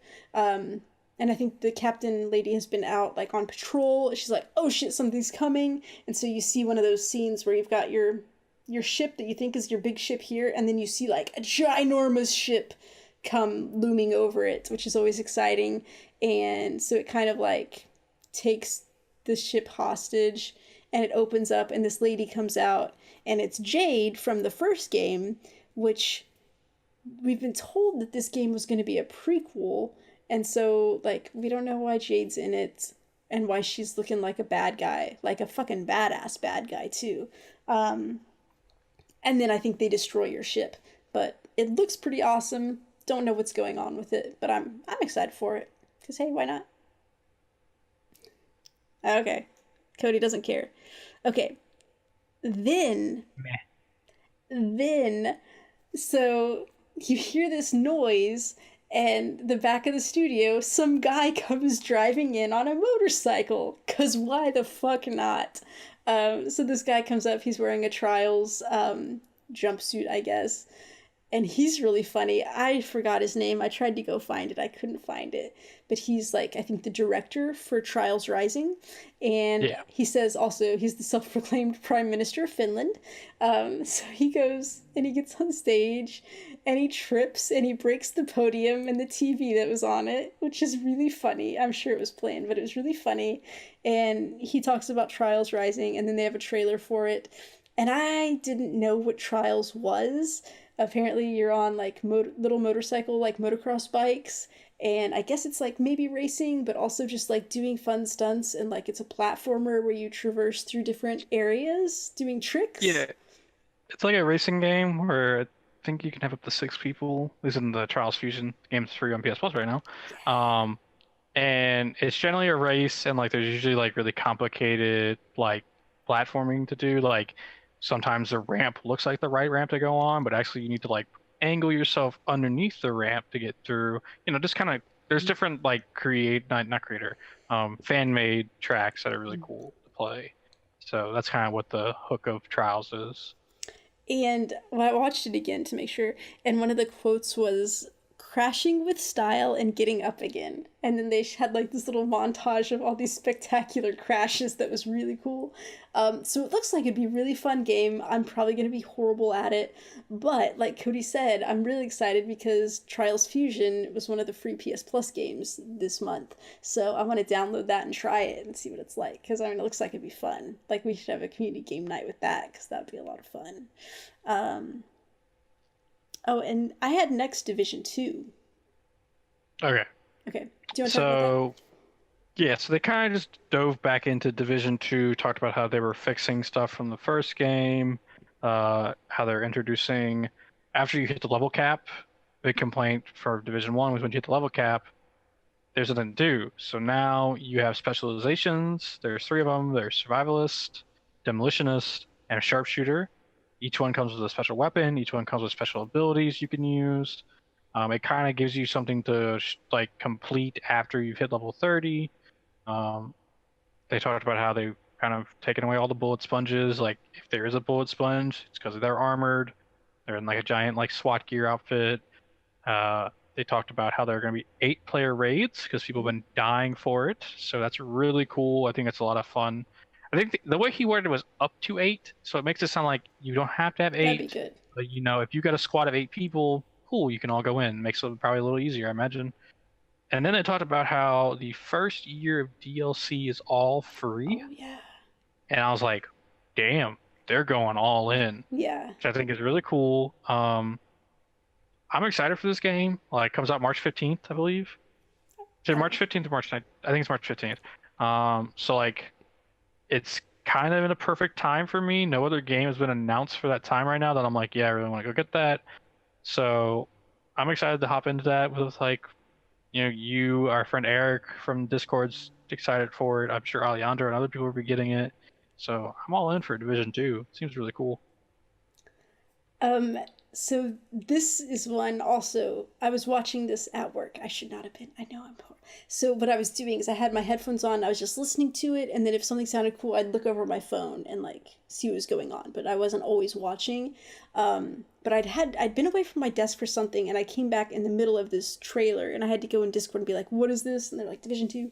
But the cinematic trailer for this one was so good, and I got like hooked in, and I'm like just sitting here staring at my phone, and then this lady from accounting comes over, she's like, hey, and I'm like, oh shit, get caught watching stuff at work, so I felt bad about that, but it was fine.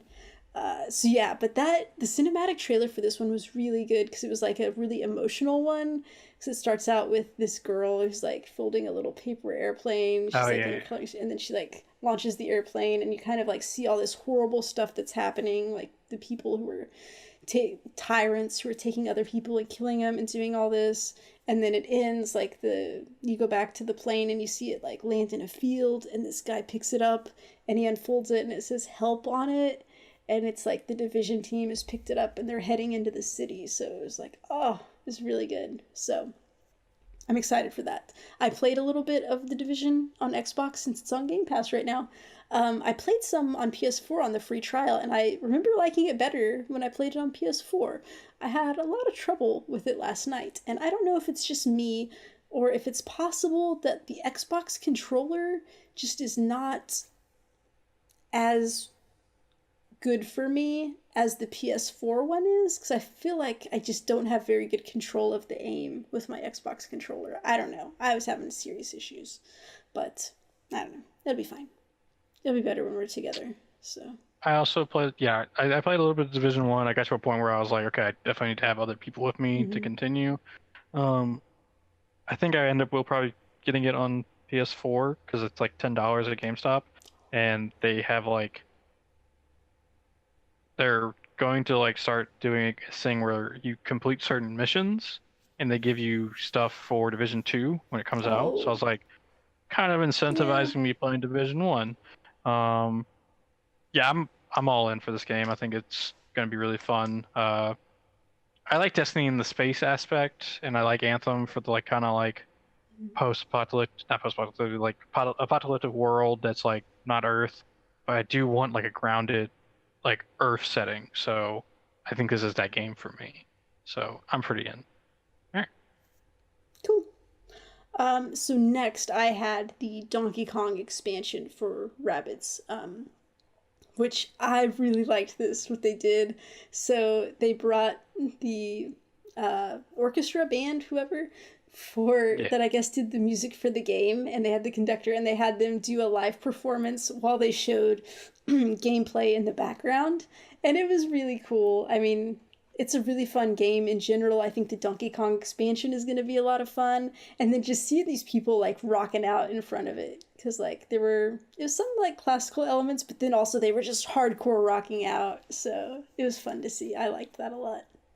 I think Yeah, it the was pretty cool. band is called Critical Hit. So, Yes. yes, it was good. Next I had Skull and Bones. Yeah, and I feel like they really changed how this game was supposed to be because I remember you were the ship originally, correct? And I have no now idea. you have a full-on pirate crew and you're doing a bunch of stuff. So I feel like they changed this game a lot. What did you think about it? I was interested, but I didn't. I have I Sea of Thieves, so I'm good. I wasn't excited about this one previously. The trailer was cool and exciting, but I'm still not interested in playing it really because, like, obviously Yeah, I've got Sea of Thieves. If I want to play a pirate game, I can play that rather than paying for one. But also, I'm just not into big ship battles. It was really cool in Assassin's Creed Origins when I had my ship battles and I was like, wow, this is neat. But I don't think I'd want a full game of doing that. So, also, I'm not very good at it. Like, maneuvering large items fast just doesn't work out for me. So, meh. that's what she said. That was a good one. So yeah, Skull and Bones, not for us. Nah. Um, Next up, I had Transference. This is the Elijah Wood game that I did not understand what was happening. So, did you have anything for it? Nope. Cool. I, On to the next thing. I sometimes I like weird psychological things. Yeah. Um, I don't know enough of what's going on with this. It's got horror elements, so it could be interesting. It's like I think it's mostly like made for a VR experience, but I think you Yeah. can play it on like PS4 just regular. But I don't know if it loses some of like what it's meant to be if you don't do it in VR. But it's just weird. I'd have to see more before I make a decision on that. So, Yeah, I was just very like lost during it. I was like, yeah, I don't really know what they want from this. I don't So, know. It's weird. yeah. Next was Starlink, Battle for Atlas. Okay. Yeah. So this is the Toys to Life game set in space. From everything I understand is you have a little pedestal, you put a ship on it, there are different ships. That's what ship you play as. Go for Do it. you have to have these toys in order to play it? From what I understand, yes, it's the Then this is a Toys to Life total nope for game. me. Fuck that. Yeah, Fuck it's that. not for me. I'm not into the Toys to Life thing. I collect Funko Pops, so I don't got enough room for any other toys. Mm-mm. I will say the really cool thing is that they're doing a partnership with Nintendo. They had the really cool intro to Star Fox. I think it's cool. Star Fox deserves something. He's kind of the last Star Fox game was not very good for the Wii U, so good for Star Fox. They brought Miyamoto on and gave him a replica toy of the ship, which is really cool. Like this dude's like an idol to a lot of like video game developers, and so that was really cool. I will But yeah, not for say me. the game looked cool. Like I was kind of excited about it. Yeah, Like this would be a fun like sci-fi space, flying around, shooting stuff. I'd like to try it maybe, but I'm not gonna get into that racket where you have to like buy all the little things. Cause no, yeah. I don't. That pisses I me do off. wonder, like, maybe we're wrong. Maybe you don't need the toys, but Maybe. like, I just don't. I Toys to Life has really died at this point. Like Disney Infinity's gone, Lego Dimensions is gone. I don't even think Skylanders is coming out anymore. So People like digital. They don't like to have things. Like yeah, some like people like to collect I could things, be but wrong. I was digital's under the dumb. impression everything I read was you had to have these toys, but it's not cool. I still don't know if there's a market for this. Who It's knows? fine. It's fine. It's not for us. It's fine. And it's Okay. for Nintendo Switch only, I believe. I don't know. I think I it's thought just it was Nintendo for Switch. multiple ones because I did see them putting the Maybe the toys Star on it. Fox thing No, wait, is Star Fox is for Switch only, but it's going to be the okay. game will be on other platforms. So yeah, Okay. yeah. All right. All right. Next Next up up, is the For Honor yeah, DLC. yeah. Yes. Okay. Um, I used to play a shit ton of For Honor, so this is really cool. They kind of talked about like what they're doing for the game, and they went into the new DLC. It's called the Marching Fire. It is introducing a new faction. I think it's the I'm gonna butcher this, the Wulin Dynasty. And there's four classes in this one. Um, there was like a kind of big.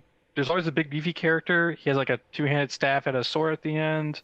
It's kind of based on different Chinese empires, from what they kind of describe it as. Trailer for it, super fucking sick. I It was was like, so damn, this is good. pretty cool. I was Yes. like, this is a pretty cool fucking trailer. Um, I think it's really interesting. The game is on sale right now. The deluxe edition is on sale right now for Oh $17 on wow. PS Plus. And I'm like, I should just buy it because I like this game. It's You been a love while that game. though. I don't know why you sold it. It blew me when you. That's not what I meant. It blew my mind when you sold that game because I knew how much you liked it. I couldn't understand that. Um, Yeah, I'm debating it right now. I think I'm gonna go back because I do like that game a lot, and they've had dedicated servers. The reason I sold it was because there was no dedicated servers. I was tired of my games being dropped when yeah. I'm like about to win. So I think I'm gonna go back to it. I think I'm gonna bite the bullet and do it. Fun thing for Honor, the starter edition is free on PC. I don't know if that's a timed thing or Oh, if it was just during E3 or if it's like, um, I think it said till July 1st. Don't quote me okay. on that. Yeah. But I think I saw a July 1st like cutoff. But yeah, it's free on PC right Yeah. now. Um, and like you can earn any character, like there's like bonus characters they released. You can earn all those just by playing the game and accumulating. It's called Steel. You just buy them with Steel. So Yeah. you just no real microtransactions or anything. Well, and I played this when they had an open beta. It was just the Yeah. multiplayer, and it was, it wasn't really for me, but they've got the campaign, so I'm thinking I might go back and play the campaign on the PC since it's free and I got it. So Yeah, and that'd like be really it cool. plays really good on the PC with a Yeah. controller. So, Yeah. and I campaign's pretty good. I liked it a lot. Yeah. It's one of the only campaigns I've ever gone back and played the hardest difficulty of, just because someone was like, "This is the toughest difficulty I've ever played," and I was like, "Whatever," and I just killed it. I was like, "Whatever." That's awesome. Um, so after this, I have Assassin's Creed Odyssey. Hmm. So this got leaked, and I was kind of like, "All right," like I wasn't really into Assassin's Creed Origins. Thought it was cool, whatever. Oh God, this may be my most anticipated game. I Wow. love Greek, Roman, Spartan shit like so fucking much. So they come on stage and they talk about how you can pick your gender in this game. You can either play as Alexios, Alexios. I don't remember. I don't know how you pronounce it. I know it's Alex and then iOS, so I Okay. don't know if it's Alexios. Yeah. I don't know, or Cassandra. Um, the big like update to this game is that you have dialogue options, so you can like choose what you say to people. There's romances, and you can romance whoever the fuck you like. Like, That's um, awesome. That's so exciting. so the story is you are the grandchild of Leonidas. And like I love 300, one of my favorite fucking movies, so I was like, I'm fucking in. Fun fact, right where I'm pointing, that blue piece of art back there, that's Leonidas from 300. So, yeah. Oh. Yeah. And so in the game they give you the end of his spear and you kind of use it like a sword and it seems to have magical qualities and like this game looks so good. Like the trailer they showed, I was like, oh my fuck, I have goosebumps. And I know you're always like, you always get goosebumps, Cody. I had the goosebumps on top of the goosebumps. I was so pumped for this game. Um, then they showed like at the very end of the trailer, your character standing up, and then a Minotaur stood up in front of you, and I just lost my shit. I was like, oh my god! Like I was jumping for joy. I'm gonna kill me a fucking Minotaur so fucking much. Hey, what I'm if you just really just could excited. friend it instead? what if I got to cut its head off and wear it as a hat? I'm off screen picking up my notebook again. Sorry. He got so excited he dropped his notebook.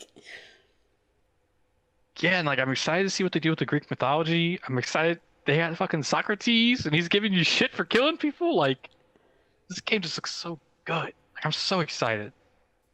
Not in a million years I think I'd be so pumped for an Assassin's Creed game, but I fucking am. Yeah. Like, what did you think of everything? Okay, so this is again. Don't bring me down, Sam. Don't bring me down. I'm pumped. I'm still at work, right? So I'm listening to this, and they have the cinematic trailer, and I'm like, son of a fucking bitch. I was not going to get excited about Assassin's Creed Odyssey, but this sounds fucking amazing. Just based on that, I'm like, oh my god, like, hold me back, because I'm going to have to buy this now. But then I kind of got tamped back down a bit, because, like, it showed kind of the gameplay, and I'm like, okay, this is standard Assassin's Creed gameplay. You're doing the same things. It's fine. I get it. It's the same thing. It's just, it's fine. So I was like, I don't have to get it. I can do it again. I'll wait till it's on sale. I'll get it and I'll have some fun with it. It'll be fine. I don't know. And then like once I saw that you could pick your gender, I was like, God damn it. That was like the thing I said. Like if it makes me like where I can have a female character, that's gonna be a real big tipping point. So that's really cool. So I was like, oh, so I kind of keep going back and forth. And then once I saw the article later where it was like, you can romance people of the same gender, I was like, God damn it, I can make it gay. Yes, I really need to get this game now. So it's just like keeps pulling on me. And I think I'm probably going to have to end up getting this. But yeah, like when we talked about our predictions, I was like, no, I'm not excited about Assassin's Creed. But now it's like, God damn it, this game looks great. I think it's going to be really fun. I think I'm going to have to do it. So it sucked me in when I didn't want it to. So. There was a Kotaku article, I think, where they showed some of the dialogue options for Alexios. And he's talking to some general. And like, he's like, oh, so you like to give orders? And the guy's like, yes, I'm a general. That is what I do. And he's all like, what would you order me to do? He's like, probably hard labor. And he's like, and then like, so you can choose an item, one of the things that says like, oh, so you like it rough.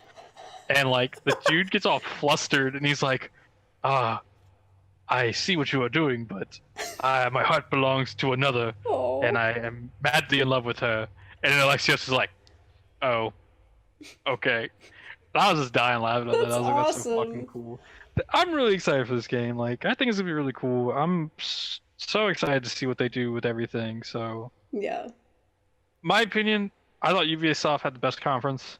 I like a conference where they show a trailer, show some gameplay, and then someone comes out and explains to me what I just saw, and they talk to me. I think Microsoft did that somewhat, so I did like when Microsoft did it, but like Ubisoft did it after every game, pretty much. So I like that a lot. I think Ubisoft had the best presentation. I think what they did was really well and like showed their personality and had a lot of fun with it and pulled it off the way some other things tried to do that maybe and didn't succeed as well. But I mean, my heart belongs to another, and we'll get to that later. So. All right. So later that maybe night. We'll get to that right now. Yeah, right now. We had PlayStation's conference. I guess we'll get into a real heated debate about this one because I thought this fucking conference was garbage besides the gameplay. So we started off and Sean Layden we're in a church and he's talking to us and he's like, we're going to take you on a journey. And he introduces the composer for Last of Us and Last of Us Part 2. He comes out and plays this banjo and I'm like, okay. No Andrew WK, but okay. Whatever. Really cool banjo, I guess. I liked the banjo music, but it went on for a really long time. It went on for so long. It was like 5 fucking minutes later. I was like, okay, are we done yet? Like, what's happening? And then we transition into the trailer for The Last of Us Part 2. And it opens up and you're in the exact same church that people were sitting in. Makes sense. It makes sense. It was neat. This is in our Discord chat. This one we were all like, oh, are they just gonna like... Because they're showing 4 big games here, and they're going to just take us from room to room and show us different things. And I was like, I do not want that. Just show me the gameplay.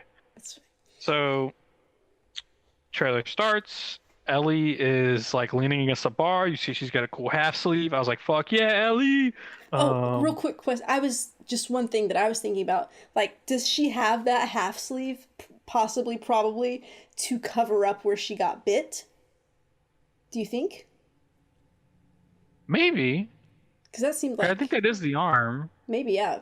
And I mean, Um, I don't know. I don't know if she's like out there with it or if she's just like, wanting to cover it up and maybe that's why she has the maybe. sleeve. That'd be a cool thing they could explore. Yeah. Uh, so we're in this church and there's like a dance happening. Hmm. A character walks up and is like talking to her about how I guess this is where it gets a little confusing because it seems like they're talking about the girl that Ellie will dance with in a minute, Hmm.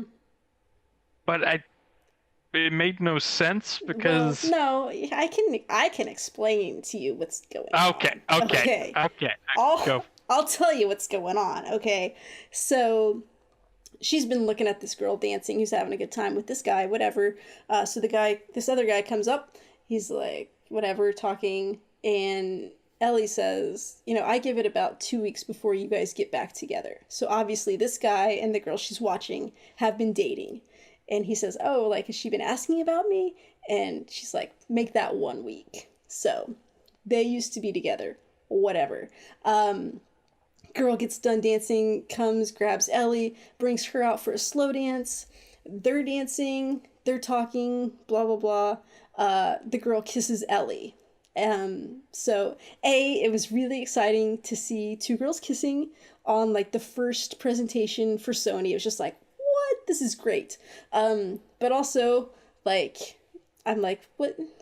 Why is she kissing Ellie? She was just dating this other guy. It seems like this girl is kind of like a player and maybe she's toying with Ellie's emotions and like so I get a little defensive about that and I'm like what's happening here because I don't think that she, is in love with Ellie. Like just seems like a fun spur of the moment thing for her. Like maybe she just likes to flirt with everybody. I don't know. I always get protective of my protagonists and I don't want Ellie to get hurt.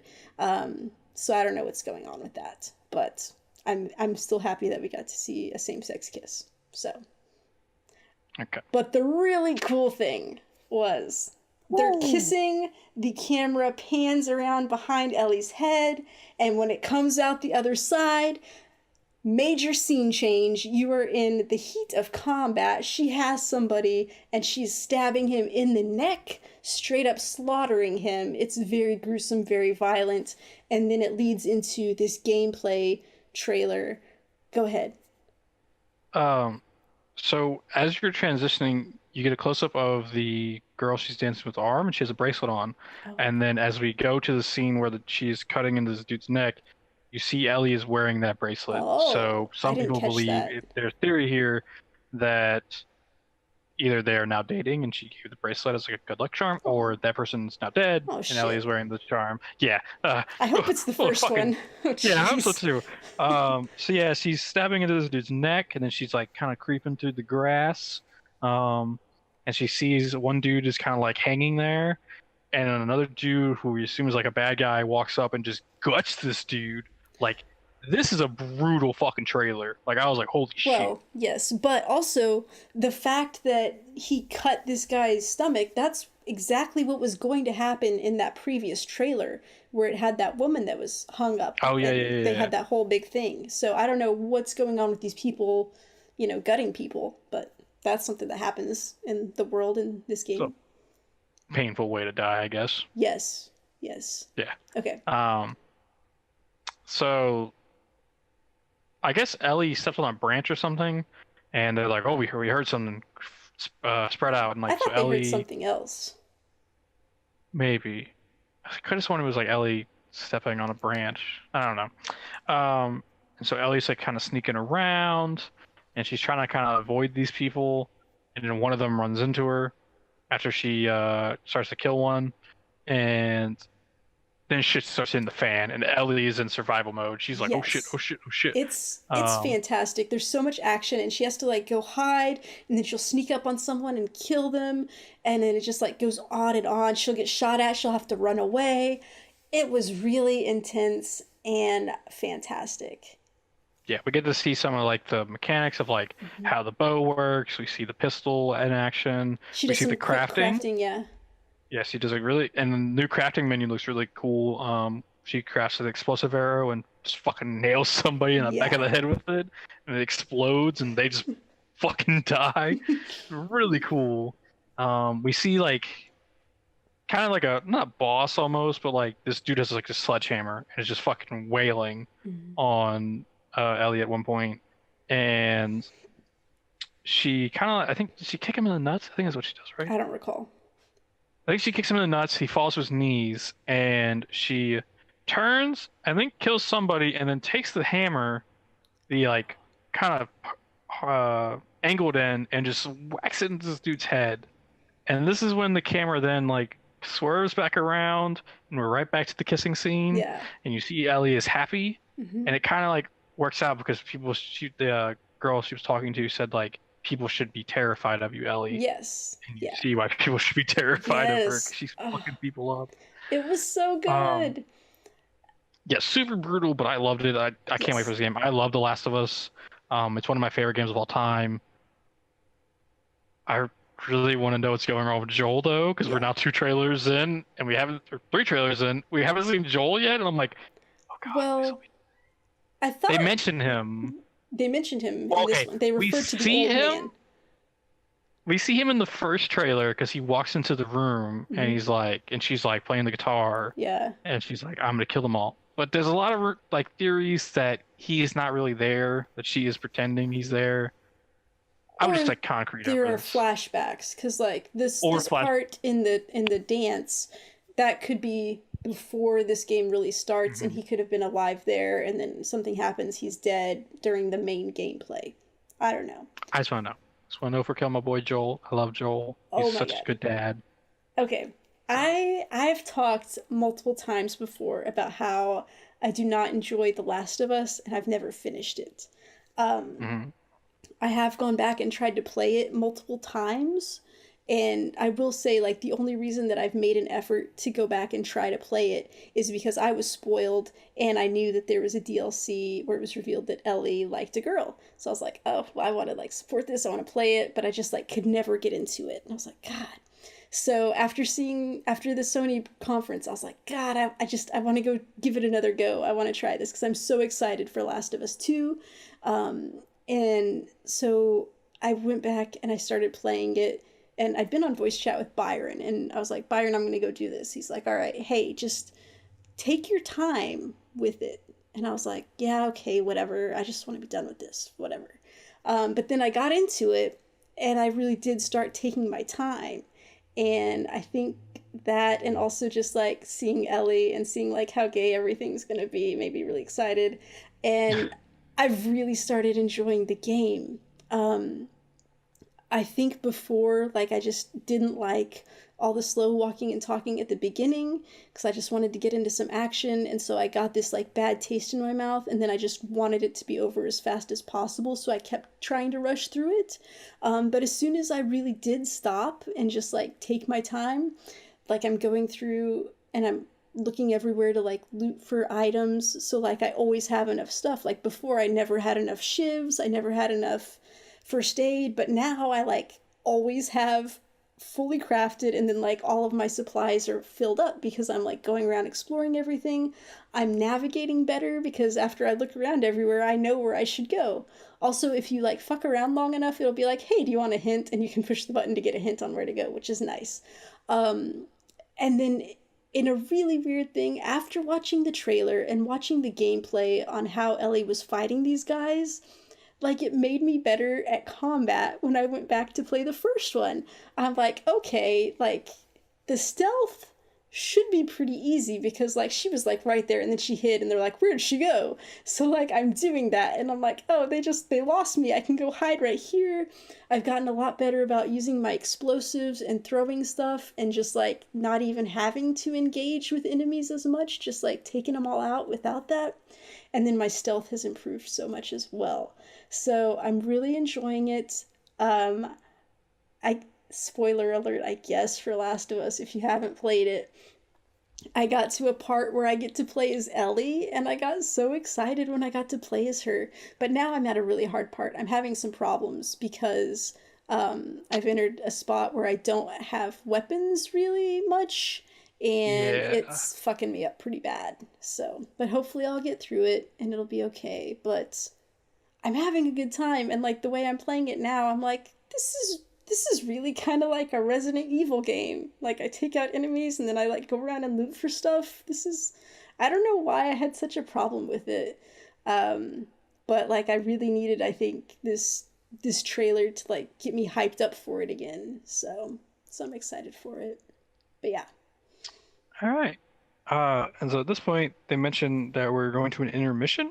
Oh god. This is so stupid. And this is where I was just like, all right, no, I'm pissed off now. Like you gave me a fucking 10-minute fucking banjo concert, and now I'm going to an intermission where they announced some cool stuff, I guess. So Black Ops 3 is free on PS Plus right now as a promotion for Black Ops 4. That's cool. really cool. Free That's game. fucking awesome. Okay. They ran through the games they announced leading up to E3, which was the Tetris game, Beat Saber, Twin Mirror, which I've noted that I think I'm really excited for Twin Mirror. It looks like a really cool game. I'm Looks excited pretty for that crazy. too. There was a fourth game. I don't remember. Tetris, Twin Well, Mirror. before we got to the next big announcement, they had the Destiny 2 Forsaken Oh, trailer. I had that marked. I had that Oh. marked next. I guess I Okay. mix those up. Yeah. So Destiny 2 trailer. Holy shit. This was amazing. Go ahead, and I don't even remember all of it, but it just like So- it was, oh my god. This trailer opens, and we see some of the. I assume these are the barons that we're gonna be hunting in the Forsaken thing. We see Cade is like on his knees, and we see his ghost is like looking at him, and you see a gunshot off screen, and it hits the ghost. The ghost falls, and you're like, I didn't think anything of it at the time. I was like, whatever, like ghost is fine. Like my ghost gets shot all the time. And then we see Prince Uldren, from Destiny 1. He's a real big prick. And boy, is he a big prick after this. And you see he has Cade's gun, the Ace of Spades, in his hand, and he puts it up to Cade's head, and the camera pans, and he clicks the chamber back. And it turns, and you see the flash of light on his face because he pulled the trigger. And then you hear the smack of Cade's body hitting the ground. You see Prince Uldren walking. He puts the Ace of Spades in his holster, which is not his fucking gun, so fuck him. And you can look and you see Cade's, the light in his eyes has faded out. Bungie Yeah. revealed that Cade is dead. His ghost was destroyed. There's no bringing him back. And I'm like, what the fuck? I gasped out loud when that happened. I was like, holy shit, what just happened? But let me tell you, I am not concerned. I think it's going to be fine. I think he's coming back as Cade 7. I mean, he's an EXO. I don't care that his ghost is dead. I feel like it's all technology. He's made a backup. He's got a backup ghost. It's going to be fine. I think you need to have a death that sticks. And, like, this would be an important death. I love Cade. I don't want Cade dead. I think Nathan Fillion's the jam. But I think you need to have the stick. At least for, like, one expansion. Bring him back in the next one. Do some fucking tomfoolery. Well, yeah, I think that. I mean, I think he's eventually coming back. He could be. I mean, I think he's eventually coming back, yeah. I'm okay with him being dead through the whole expansion. But yeah, if he was, like, dead for real, I don't think they would show us in a trailer. And I don't have a B. I don't know. There's also some more Destiny 2 stuff that like kind of got talked about during E3, but let's wait till next week to talk about that because I think more stuff will come out. But it was there anything fantastic. else during the intermission? It was such a moving trailer. That was all I had during that intermission. Okay, first of all, very long fucking intermission. Like they were like, "Oh, it's almost time. No, you kept going. They had hundreds of people that they had to move from this one studio to the other.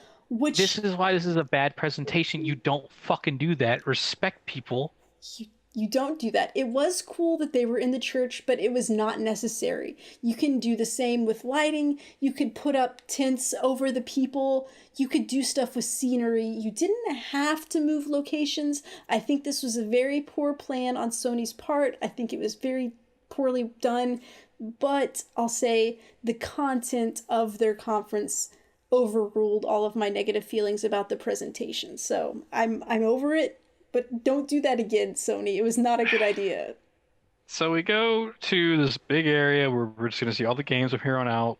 They have a man on stage. He's playing, I can't remember the fucking name of this instrument. It's like a bamboo flute, pretty It's much. like a wooden Really flute. cool. He was killing it. He was fucking... It was cool, but again... And it was a lot faster than the banjo. A lot faster than the banjo. Again, not necessary, and this leads into the Ghosts of Tsushima.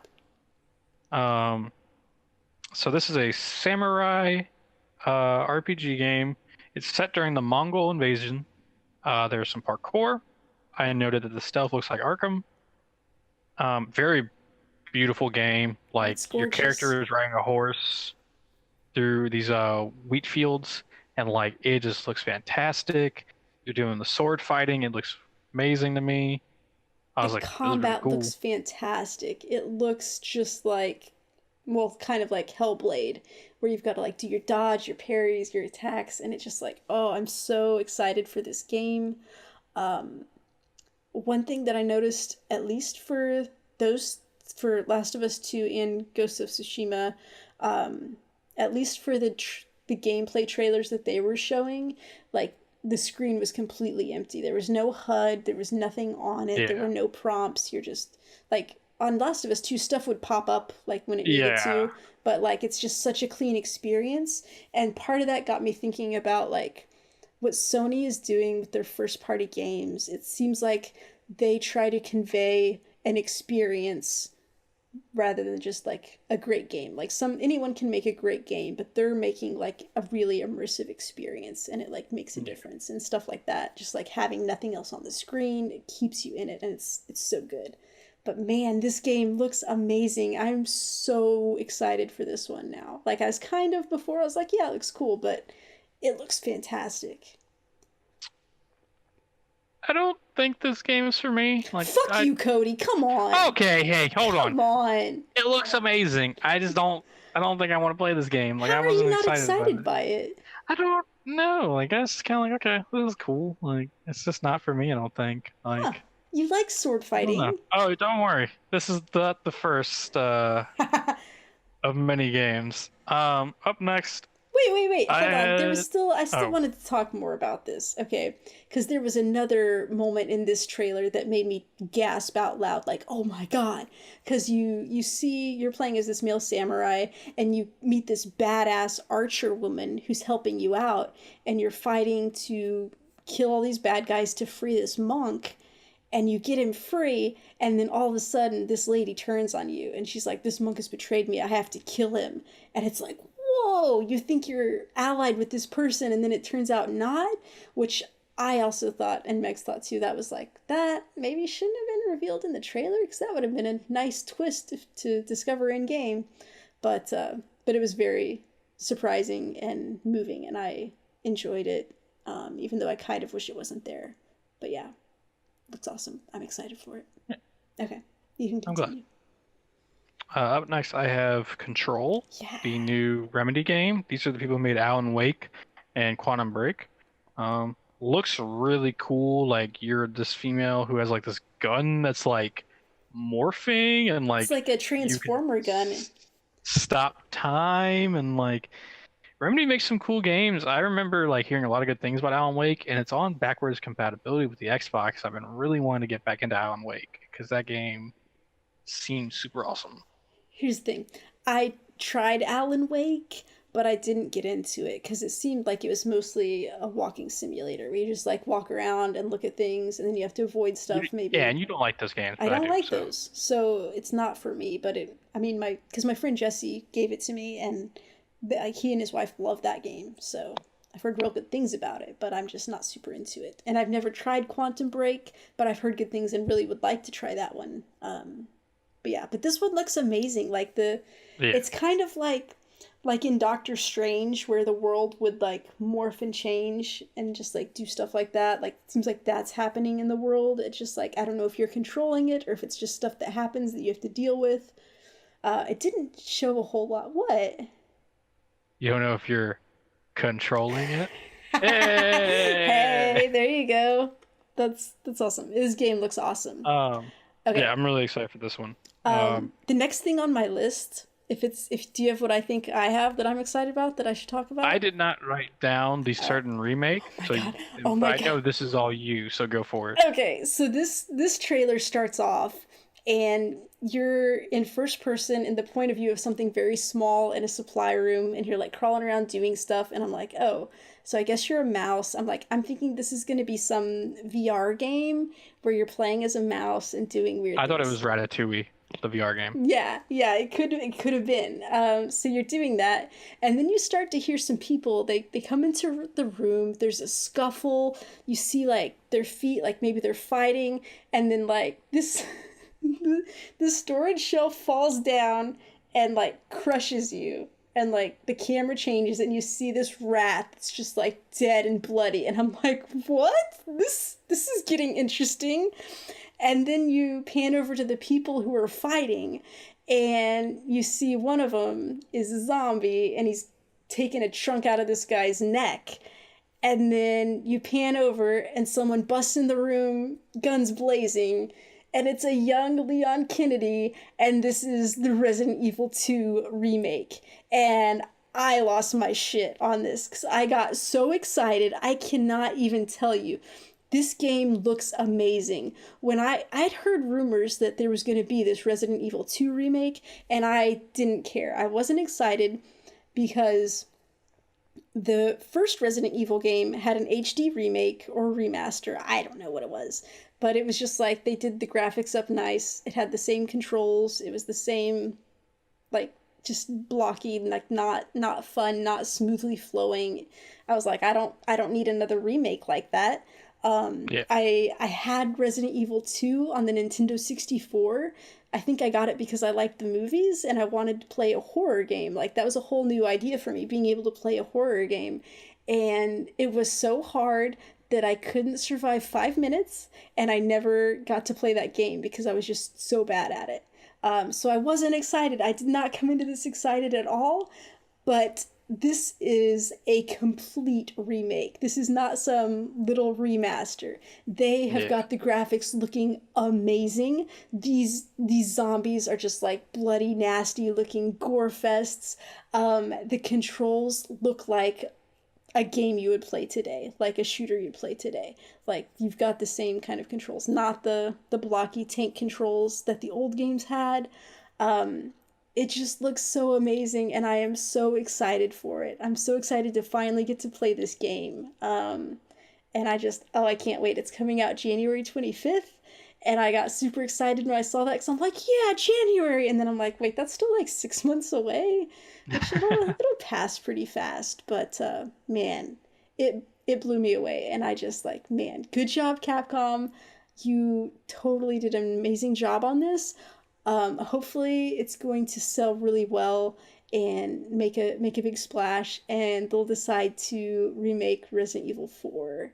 Um, and that would make me I that'd be the happiest I could be. I think I would literally lose my shit. I would just like I wouldn't know what to do with myself if they redid that one. So man, I was so excited.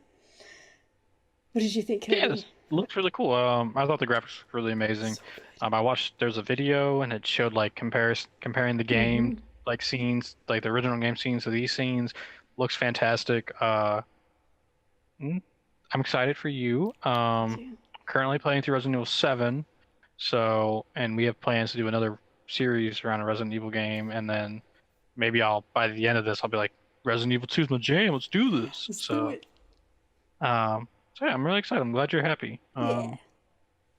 Next up, I have Death Stranding. Was there another? Fuck. Did they do a indie I don't know. I didn't showcase? write anything else between those two. Okay, so we get the Death Stranding trailer, and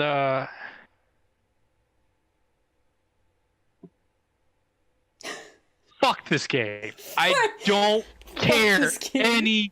more. I don't care. Like, I'm so happy for people who are excited for this game because it's so fucking crazy. But I just don't care. Like, just so you're playing as a character named Sam, and you're carrying. You're a delivery person. You're delivering things. There's acid rain. There's like floating invisible zombie people, I guess. There's a baby in a tube. This woman shows up. Then another woman shows up. I just don't understand what's going on. And I understand that's what Kojima's going for. I'm not into it. I don't care. I think he has lost his marbles. And maybe that'll make for a crazy game and everyone will love it. Not Cody. Cody's not into it. The fucking scene where he ripped a toenail off, I almost threw up in my fucking mouth because that was so gross. As soon as I saw him going for the toe, I had to do a cover. I couldn't watch that because that shit freaks me out. So I didn't see that part. Thank God. I just, man, like, if you could write me a strongly worded letter on Twitter and tell me why you're excited for this game, I'd love it, because I just don't see it anymore. Like, I was kind of excited after the last two trailers, and this one I was just like, nah. And I was like, man, I called it. This is a walking simulator. And fucking Kojima's got to tweet out that there's actually gunplay in this. And I was like, God damn it. What are your thoughts? I can't with this game. I was really into Death Stranding just based on the stuff we'd seen previously. I'm like, this is super weird. It's going to be awesome. I don't know what's going on. At that point, I didn't care. I'm like, it looks cool. I'm ready to wait and see. But then this one started off and he's like, yeah, I'm a delivery guy. And then there's this really long montage of him just trekking around. He's like running through fields and like climbing mountains and doing stuff. And I'm like, what the fuck? Is this like whole game just like a fetch quest? That's what I put in Discord because I'm like, you're just like running around the whole time. And like me and my friends have this joke. Anytime there's just like lots of running somewhere, we always say it's the Two Towers, because in the movie The Two Towers, it seems like the hobbits or not the hobbits, Legolas, Gimli, and Aragorn were just like running the whole time across fields. Like that's what the majority of the movie was. So I was like, this feels like that. It's just like running around. And so that kind of got me a little turned off. And then you just like reach a point where like mysterious is cool, but then like when you're too mysterious, you're just like, I don't know. Whatever. I don't know what's going on. So I don't know if I'm going to like this game. I would need to see a lot more of it before I decide if I'm going to buy it or not, because it's just, sometimes it's just too weird. I think I'd be okay if this game was coming out next year, but like, there's no release date on this game. I honestly think it's a next gen fucking game at this fucking point. Yeah. Like, I don't understand. Like, I'm not on the Kojima train right now. I'm off that. I jumped off. I'm not into it. To be fair, I don't think I've ever played a Kojima game, because I've never played any of the Metal Gear games. I watched the PT be played and was like, this is not for me, because you just had to like keep doing the same things and like figuring stuff out. I'm not good at figuring stuff out, Cody. You know that about me. I get very easily frustrated, and I feel like this game you're gonna have to like really try to figure stuff out, and I'm not gonna get it. So I don't know. I was just like, I don't know, interested in the Silent Hills game he was gonna do until fucking Konami fucked him, but this I don't know what he's going for with it, and maybe it's one of those wait and see things. So I guess we'll wait and see. Yeah, we'll wait and see. But right now it was like, I don't think this trailer did it favors for some of us. No. I don't know. All right, next up I got the Piece de Resistance. Did you have anything in between? All right. We got the fucking Spider-Man trailer and some gameplay. God damn, am I excited for this game. Coming out in September. So, we open up and we're Spider-Man, and we hear there's been a breakout at the raft. Electro's involved, and we start swinging over to the raft. Well, first off, when we open up and we hear the news report that the raft is breaking open, I'm like, is this the Avengers game that's been like That's talked about. yeah. Now the Avengers That's games didn't show up for no, yeah. E3. The Avengers game was just not there, so never mind. Byron was freaking out because I was on voice chat with him, and as soon as he saw the ref, he's like, "It's the Avengers game." I'm like, "It could be Spider-Man." He's like, "No, it's the Avengers game." And then he's like, "Oh, it's Spider-Man." He was real Yeah. disappointed. So yeah, we get to the raft. There's like a cop in a helicopter, and Electro shoots it down. And I thought it was a really cool scenario where Spider-Man like saves her. Like I thought it looked really cool. We're still in like the trailer aspect. Like we haven't got to the gameplay yet. That's like, wasn't it Watanabe? Is that her name? She's from the comics, I think. Yes, I And I think it think was that. she has a secret identity where she like goes and she's like a vigilante as well. Oh, okay, I think cool. that's who she Deep is. cut. Yeah, All but I right. mean like a good guy Uh, vigilante, just like yeah. outside of the law, taking care of business. So then we start to chase down Electro, and like we're kind of just getting a who's who of the rogues gallery for Spider-Man. Like we see Rhino. I was like, oh shit, that's fucking cool. Scorpion shows up, and like all these look really, they're super high tech looking, like really badass. Like they got new gear and stuff. Um, and so Spider-Man is chasing Electro, like trying to figure out like who are you working for, and we're getting to see some of the gameplay action, like him swinging around, like how you can like swing towards stuff, and like the combat, and how there's like a combo system, and like this reminds me of the Arkham games, but with Spider-Man, because like you can do the combos, you got special moves you can do, and like something they kind of talked about was that you're going to be getting different suits, and different suits have different tech. So for the suit that he was wearing in the trailer, he had a special move called the Web Blossom, where if you pushed in the two sticks, apparently he jumps into the air and you just start shooting web balls at everybody. And like, It was pretty why cool. are you laughing at web balls? Well, Really? well, Web first I was laughing balls? at you pushing the two sticks, and then you're talking about web Okay, balls, and I was just like, oh my god. whatever. Um, so yeah, it all looks really cool so far.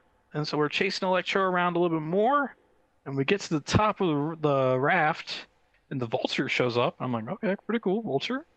And then the helicopter swarms by, and you're like, oh, what's this? This is where we got to see Mr. Negative the last time. He's on this fucking helicopter. They're beating the fuck out of Spider-Man, Mhm. like taking him to town. And he's like backing up towards an edge, and then you can kind of see like some kind of jet stuff is happening in front of him, and he looks up and he's like, "It's you?" And so far we're up to five villains, and I'm like, okay, they're doing the Sinister Six, obviously. So they're kind of leaving it open to who was the "It's you," but I think people have a lot of theories. I think it's gonna be like a bait and switch where you think it's the Green Goblin, but it's actually someone else. I'm 100% in. This game looks fucking amazing. Like, I'm super excited for this. Like, to go from being like very disappointed in Death Stranding to me being like, hell yes, Spider-Man. I was very happy personally. Um, what did you think of the trailer? I thought it was okay. I thought Okay. I thought showing all those villains was a lot. Um, Mhm. like I don't know. I mean, I guess if they're setting up the Sinister Six, that's fun, but it also would have been fun to just be in game and then discover that there were all these other villains that you're gonna be dealing with as well. Um, but maybe not. I don't know. Um, there was like a time when I was watching some of the gameplay and like the combo stuff, and I was like, is this just like kind of like a slightly more elaborate combat system than like Devil May Cry, but still kind of like you've got like hordes of enemies coming and you have to like do your stuff. I was like, so that kind of like gave me pause a little bit. But I mean, it looks cool. I'm definitely going to get this game. I think like the way that you move through the city and like swinging around on webs just looks awesome. And I think I'm going to Yeah. enjoy that. Hopefully the Parker humor will be there and be lots of Yeah. fun. Um, so I mean, but like the trailer didn't like really do much for me. I mean, I'm gonna get it. One of our semi theories on who the last villain was, I threw out there that Oh. in the comics, I believe Mr. Negative like infected Aunt May and turned her bad. So I was like, that'd be pretty cool if she was like run with the Sinister Six. But I don't know if that's That gonna would be pretty happen. crazy. It'd be weird. But yeah. Um, I think it's cool that they're using the raft and like there's a still image there's a demo on E3's floor. You can see the Avengers Tower, so like they're definitely like embracing like, hey, this is part of the Marvel universe. So like I do wonder if we see other heroes and That'd be cool. stuff. Did I make it up, or are there just going to be skins where you could be like Miles Morales and Spider Gwen, or were they going to be in the game at some point? Miles was in the last trailer. Yeah. I assume he'll have a skin though, because they're doing all these different kind of skins that you can unlock in the game and get different tech for. So yeah, I assume he'll be a skin in the game, but he's also in the game himself. Do you know if Spider Gwen is going to be there? I would assume so. Like, they're doing a comic series called Spider-Geddon, and it's introducing a bunch of new Spider people. I think just so they can introduce them into this game. So we'll be seeing lots of that. Yeah, I'm cool with that. I'm super excited for this game. I'm definitely picking up day one. I'm fine with them showing the villains because they did leave the last one as a big tease. Yeah. Because I think it's mainly gonna be about that last villain. Who do you think it's gonna be? That is. Easy answer is Green Goblin and Hobgoblin. I don't think it'll be that. I would really like to see if they did their own spin, and this was like an evil Iron Man, because if the jets coming out of his like feet could be what was lighting up his suit. That's cool. Yeah, like just an evil Tony Stark. Like that's who is in this world. Yeah, that'd be kind of cool. I don't think they'll do that, but it could be cool. It could be Mysterio, right? Was he? He wasn't in there. No, he was not. And I do think there'll be other villains that we discover along the way. Like I don't think this is like just who we're fighting. But yeah. So this is kind of where the PlayStation conference came to an end, sort of. Like they had like a brief after thing, but like they were like, oh, we're announcing a game. Did anybody get a confirmation on what that game was? I don't even know. Here's the thing. I watched through that thing because I was like, I want to see what this next thing is. And whatever it was so disappointing that I didn't even write it down. And I was pissed off that I waited for it. But one thing I do want to say, in the Sony press conference, like in between when they were showing games, they had these little animated things that were going on like on the screen, and like sometimes they were playing a band doing stuff, and there was just this fun little things. Turns out all of those were created in Dreams, which is a game that'll be coming out at some point. I don't know when, but it's a game where you can make things yourself. So, which that was pretty cool. I think this may have been my least favorite conference. I think the gameplay they showed was really awesome of everything, but presentation-wise, this was so tone deaf on like, because last year's press conference was really good. Like they just came out and they showed game after game after game, and this one I feel like they got too big for their britches and they were like, we're top dog, we can do whatever the fuck we want, no one's gonna care. Nah, man, this is very bad. Like, I did not enjoy this. I didn't like the intermission. I didn't like that they were like, hey, we're not done yet. We still got some more things to show at the end. No, like you were bullshit. Done. Just say this is the after show. Yeah. Like you were fucking done at that point. Yeah. Like that they showed some more Spider-Man gameplay. That's like kind of where I kind of headed out after that. And they showed kind of some cool stuff in that. But like, the gameplay was cool, and the trailers like for Destiny was cool and all that, but I just did not like how they presented this at all. I didn't think it was very good. That's just me. All right.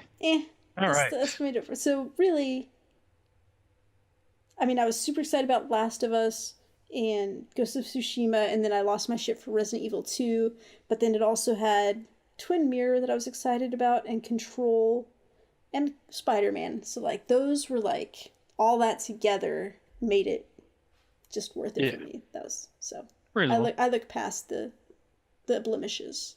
So. All right.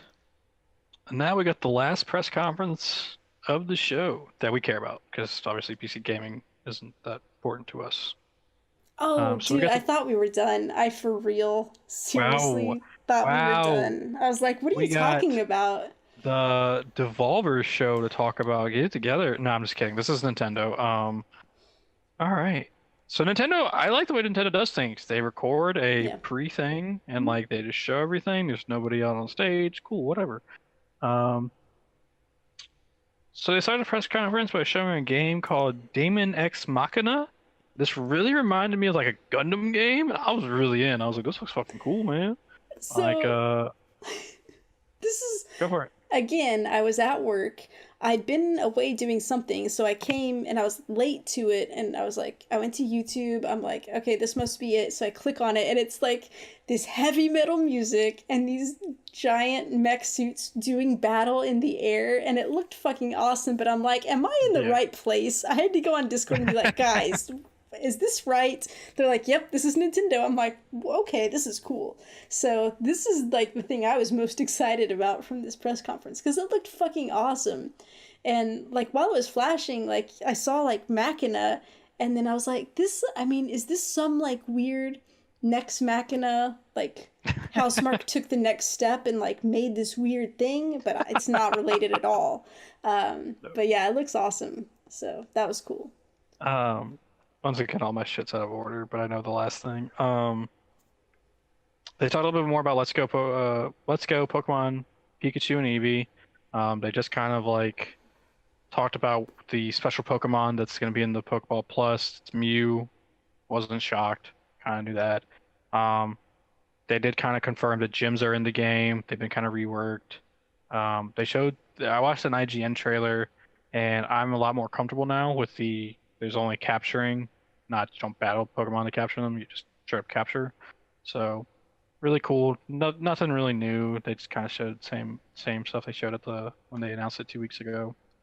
They announced Super Mario Party, and like they showed like some really cool. Okay, I love Mario Parties. They're just fun like games to play with friends, and like we have friends with Nintendo Switches, Sam. We can play this game. Whatever. Shake your eyes at me. I don't care. I'm sold. I thought there was some cool stuff on it. I'm always excited for a Mario Party game. They announced Fortnite for Switch. It's out now. I tried it. It was all right. Wasn't it? I don't know.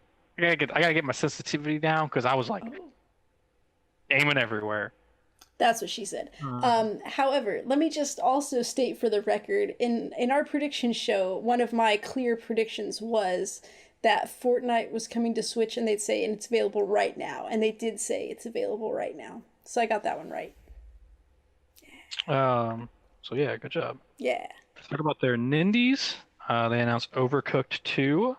That's coming out soon. I never played the first Overcooked. I hear it's some wacky, crazy fun. They're introducing a throw mechanic, so you can throw food at each other.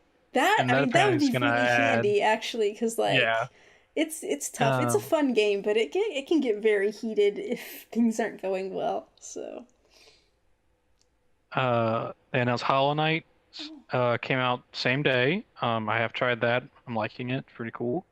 They announced Killer Queen Black, which is a arcade cabinet game. It's only ever been an arcade cabinet game, and now it is on Switch. They reduced it from 5v5 to 4v4, and that's coming out sometime this year. So I'm excited for that. That game heard a lot of good things. It's kind of funny. People really talk about it a lot.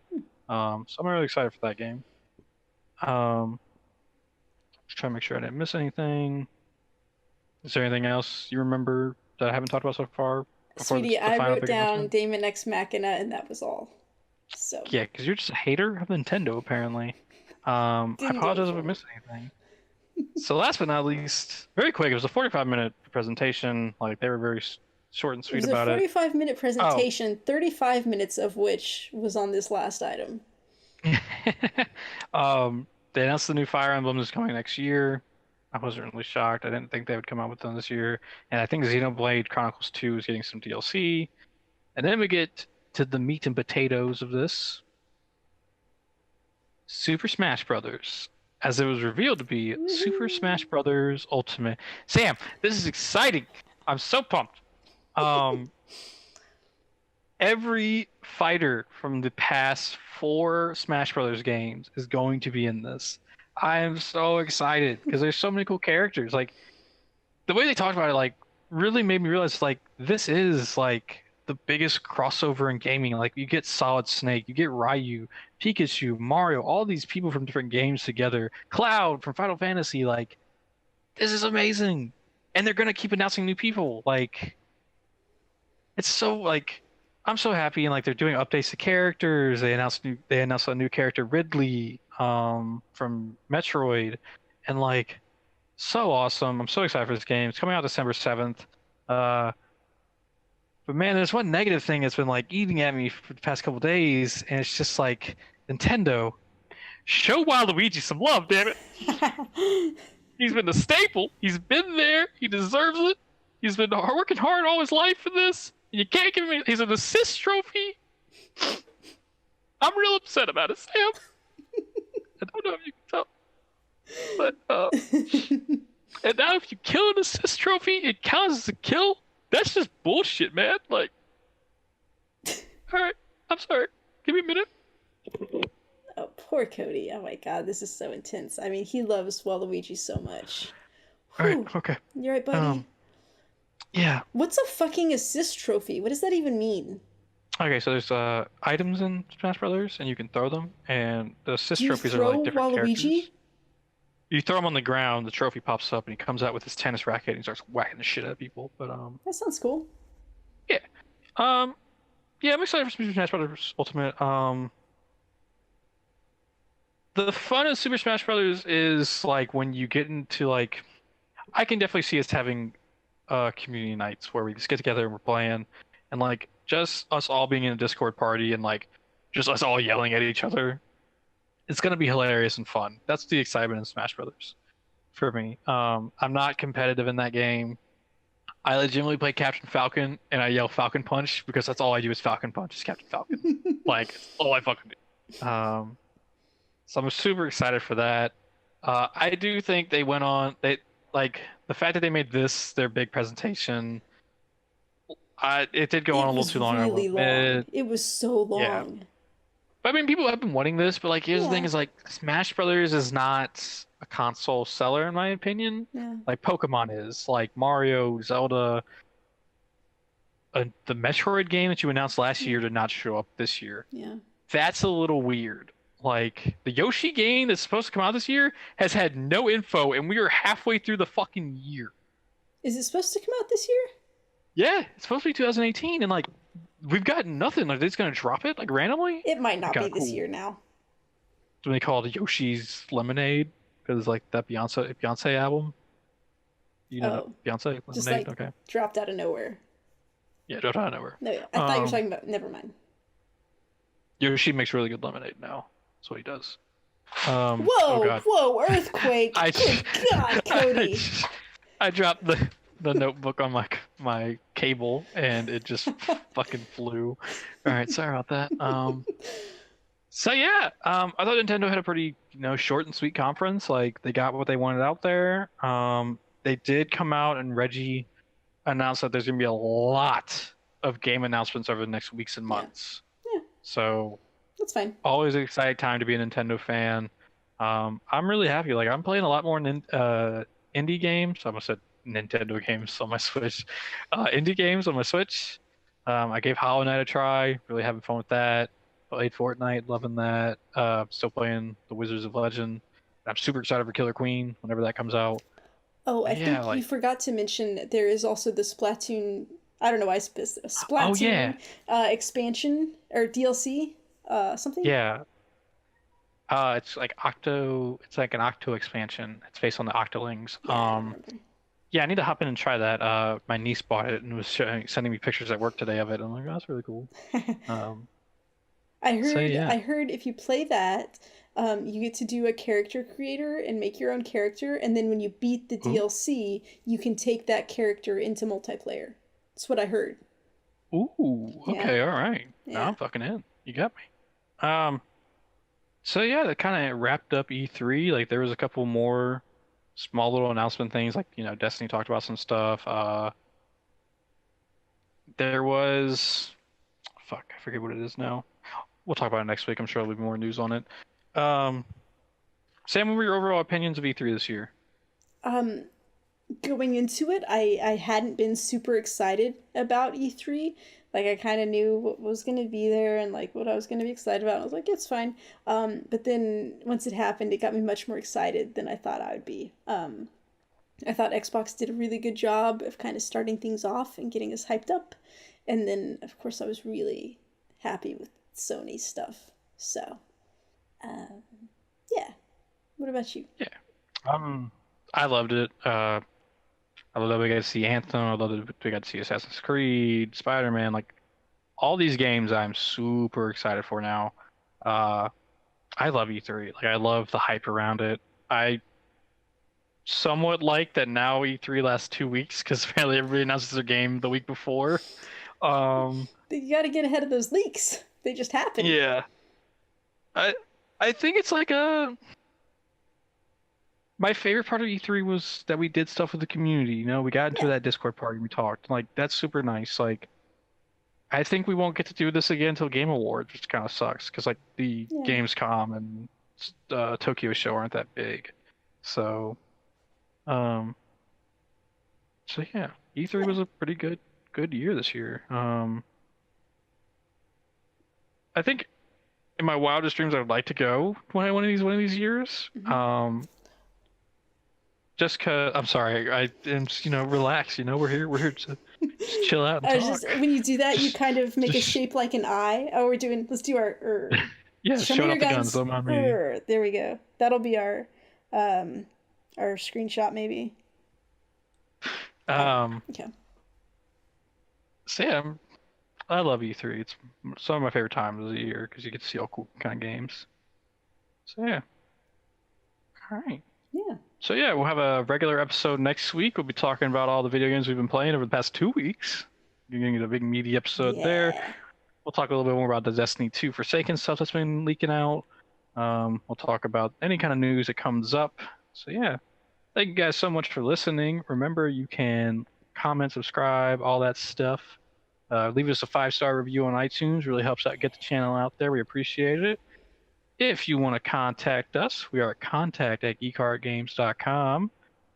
You can check us out on Facebook and Twitter at geekheartgames.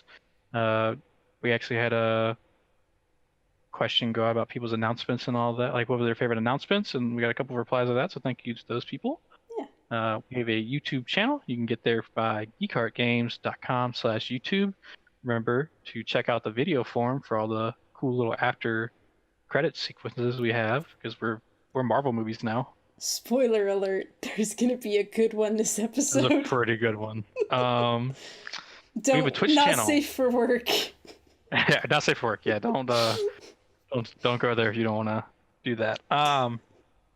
We have a Twitch channel at twitch.tv/geekheartgames. Quick little announcement. I'll be doing some streaming this week when you hear this. So Whoop, whoop. you happen in there, be playing I think some Warframe and possibly some For Honor if I buy it. So That's exciting. So, I still want to very try exciting. some Warframe. we can play together. Who knows? Maybe we could. Yeah. If you'd like to join our Discord, where we have been having community night talk and where we had our E3 conversations, and now you can have cool little parties for Nintendo and Xbox and stuff like that, it's geekheartgames.com/Discord. And last but not least, we have our t-shirt store. It is geekheartgames.com/shirts. Yes. Shirt or shirts? Shirt. I should probably make it both ways because I think you keep saying it wrong. It's Yeah, fine. so you can get a shirt there. Yeah. If you do that, thank you so much. We greatly appreciate it. All right. And I am at Comic Book Cody on Twitter. Sam, where are you at? I'm at SKSUVAK. All right. I didn't forget anything, did I? No, I think we covered it. Nice. All right.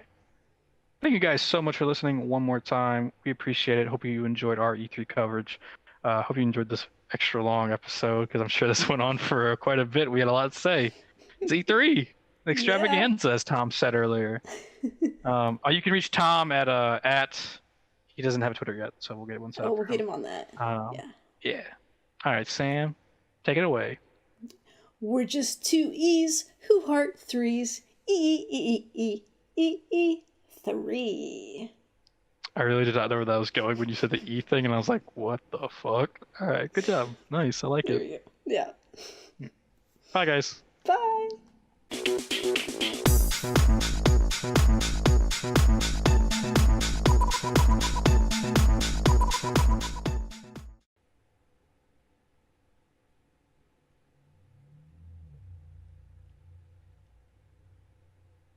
Hey. What is happening right here? Oh, I thought we could bond over suns out, guns out. Um, just because I'm wearing a tank top, I do. Your tattoo looks good like that. Thank you. I don't think we want to do the show topless completely. Do you think maybe you'd put a shirt back on?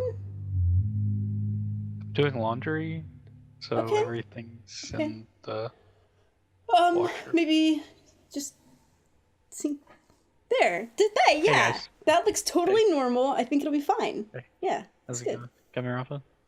Hmm? I also get really hot, like I sweat underneath my nipples. Is that normal? Maybe I don't know. So don't do the podcast shirtless. Probably not. I don't think we're Did there you see yet. my nipples when I sat down? Yes, I saw a nipple, Oh, definitely. can we blur that? Because like I don't want to get a copyright strike. Yes, there's Because your copyright nipples are on my copyright. What? Yeah, they are. Oh, from what? I did some acting when I was younger. Okay.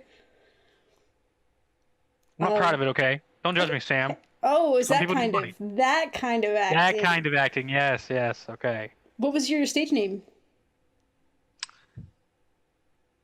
Oh, wait, let me guess. It was Cody D. No, wait, Cody Dick Trick instead of Cody T Trick. Close. What was it? It was just Cody Teats. Because I have, Nice. because I'm working with all this, you know what I'm saying? It's rough business out there for a fat guy, you know? Hey, man. I gotta keep a straight face on that. That was great. I'm gonna go put a shirt back on now. That was A plus. Wait, where did I put my shirt? You Fuck! you threw it back there somewhere. I'm wearing a Gears of War shirt today because I'm excited to talk about Gears of War 5. Alright, I'm gonna just, because Okay. this is awkward, I don't That's want you to fine. see my nipples again. That's We're not fine. that far in our friendship yet. Too late.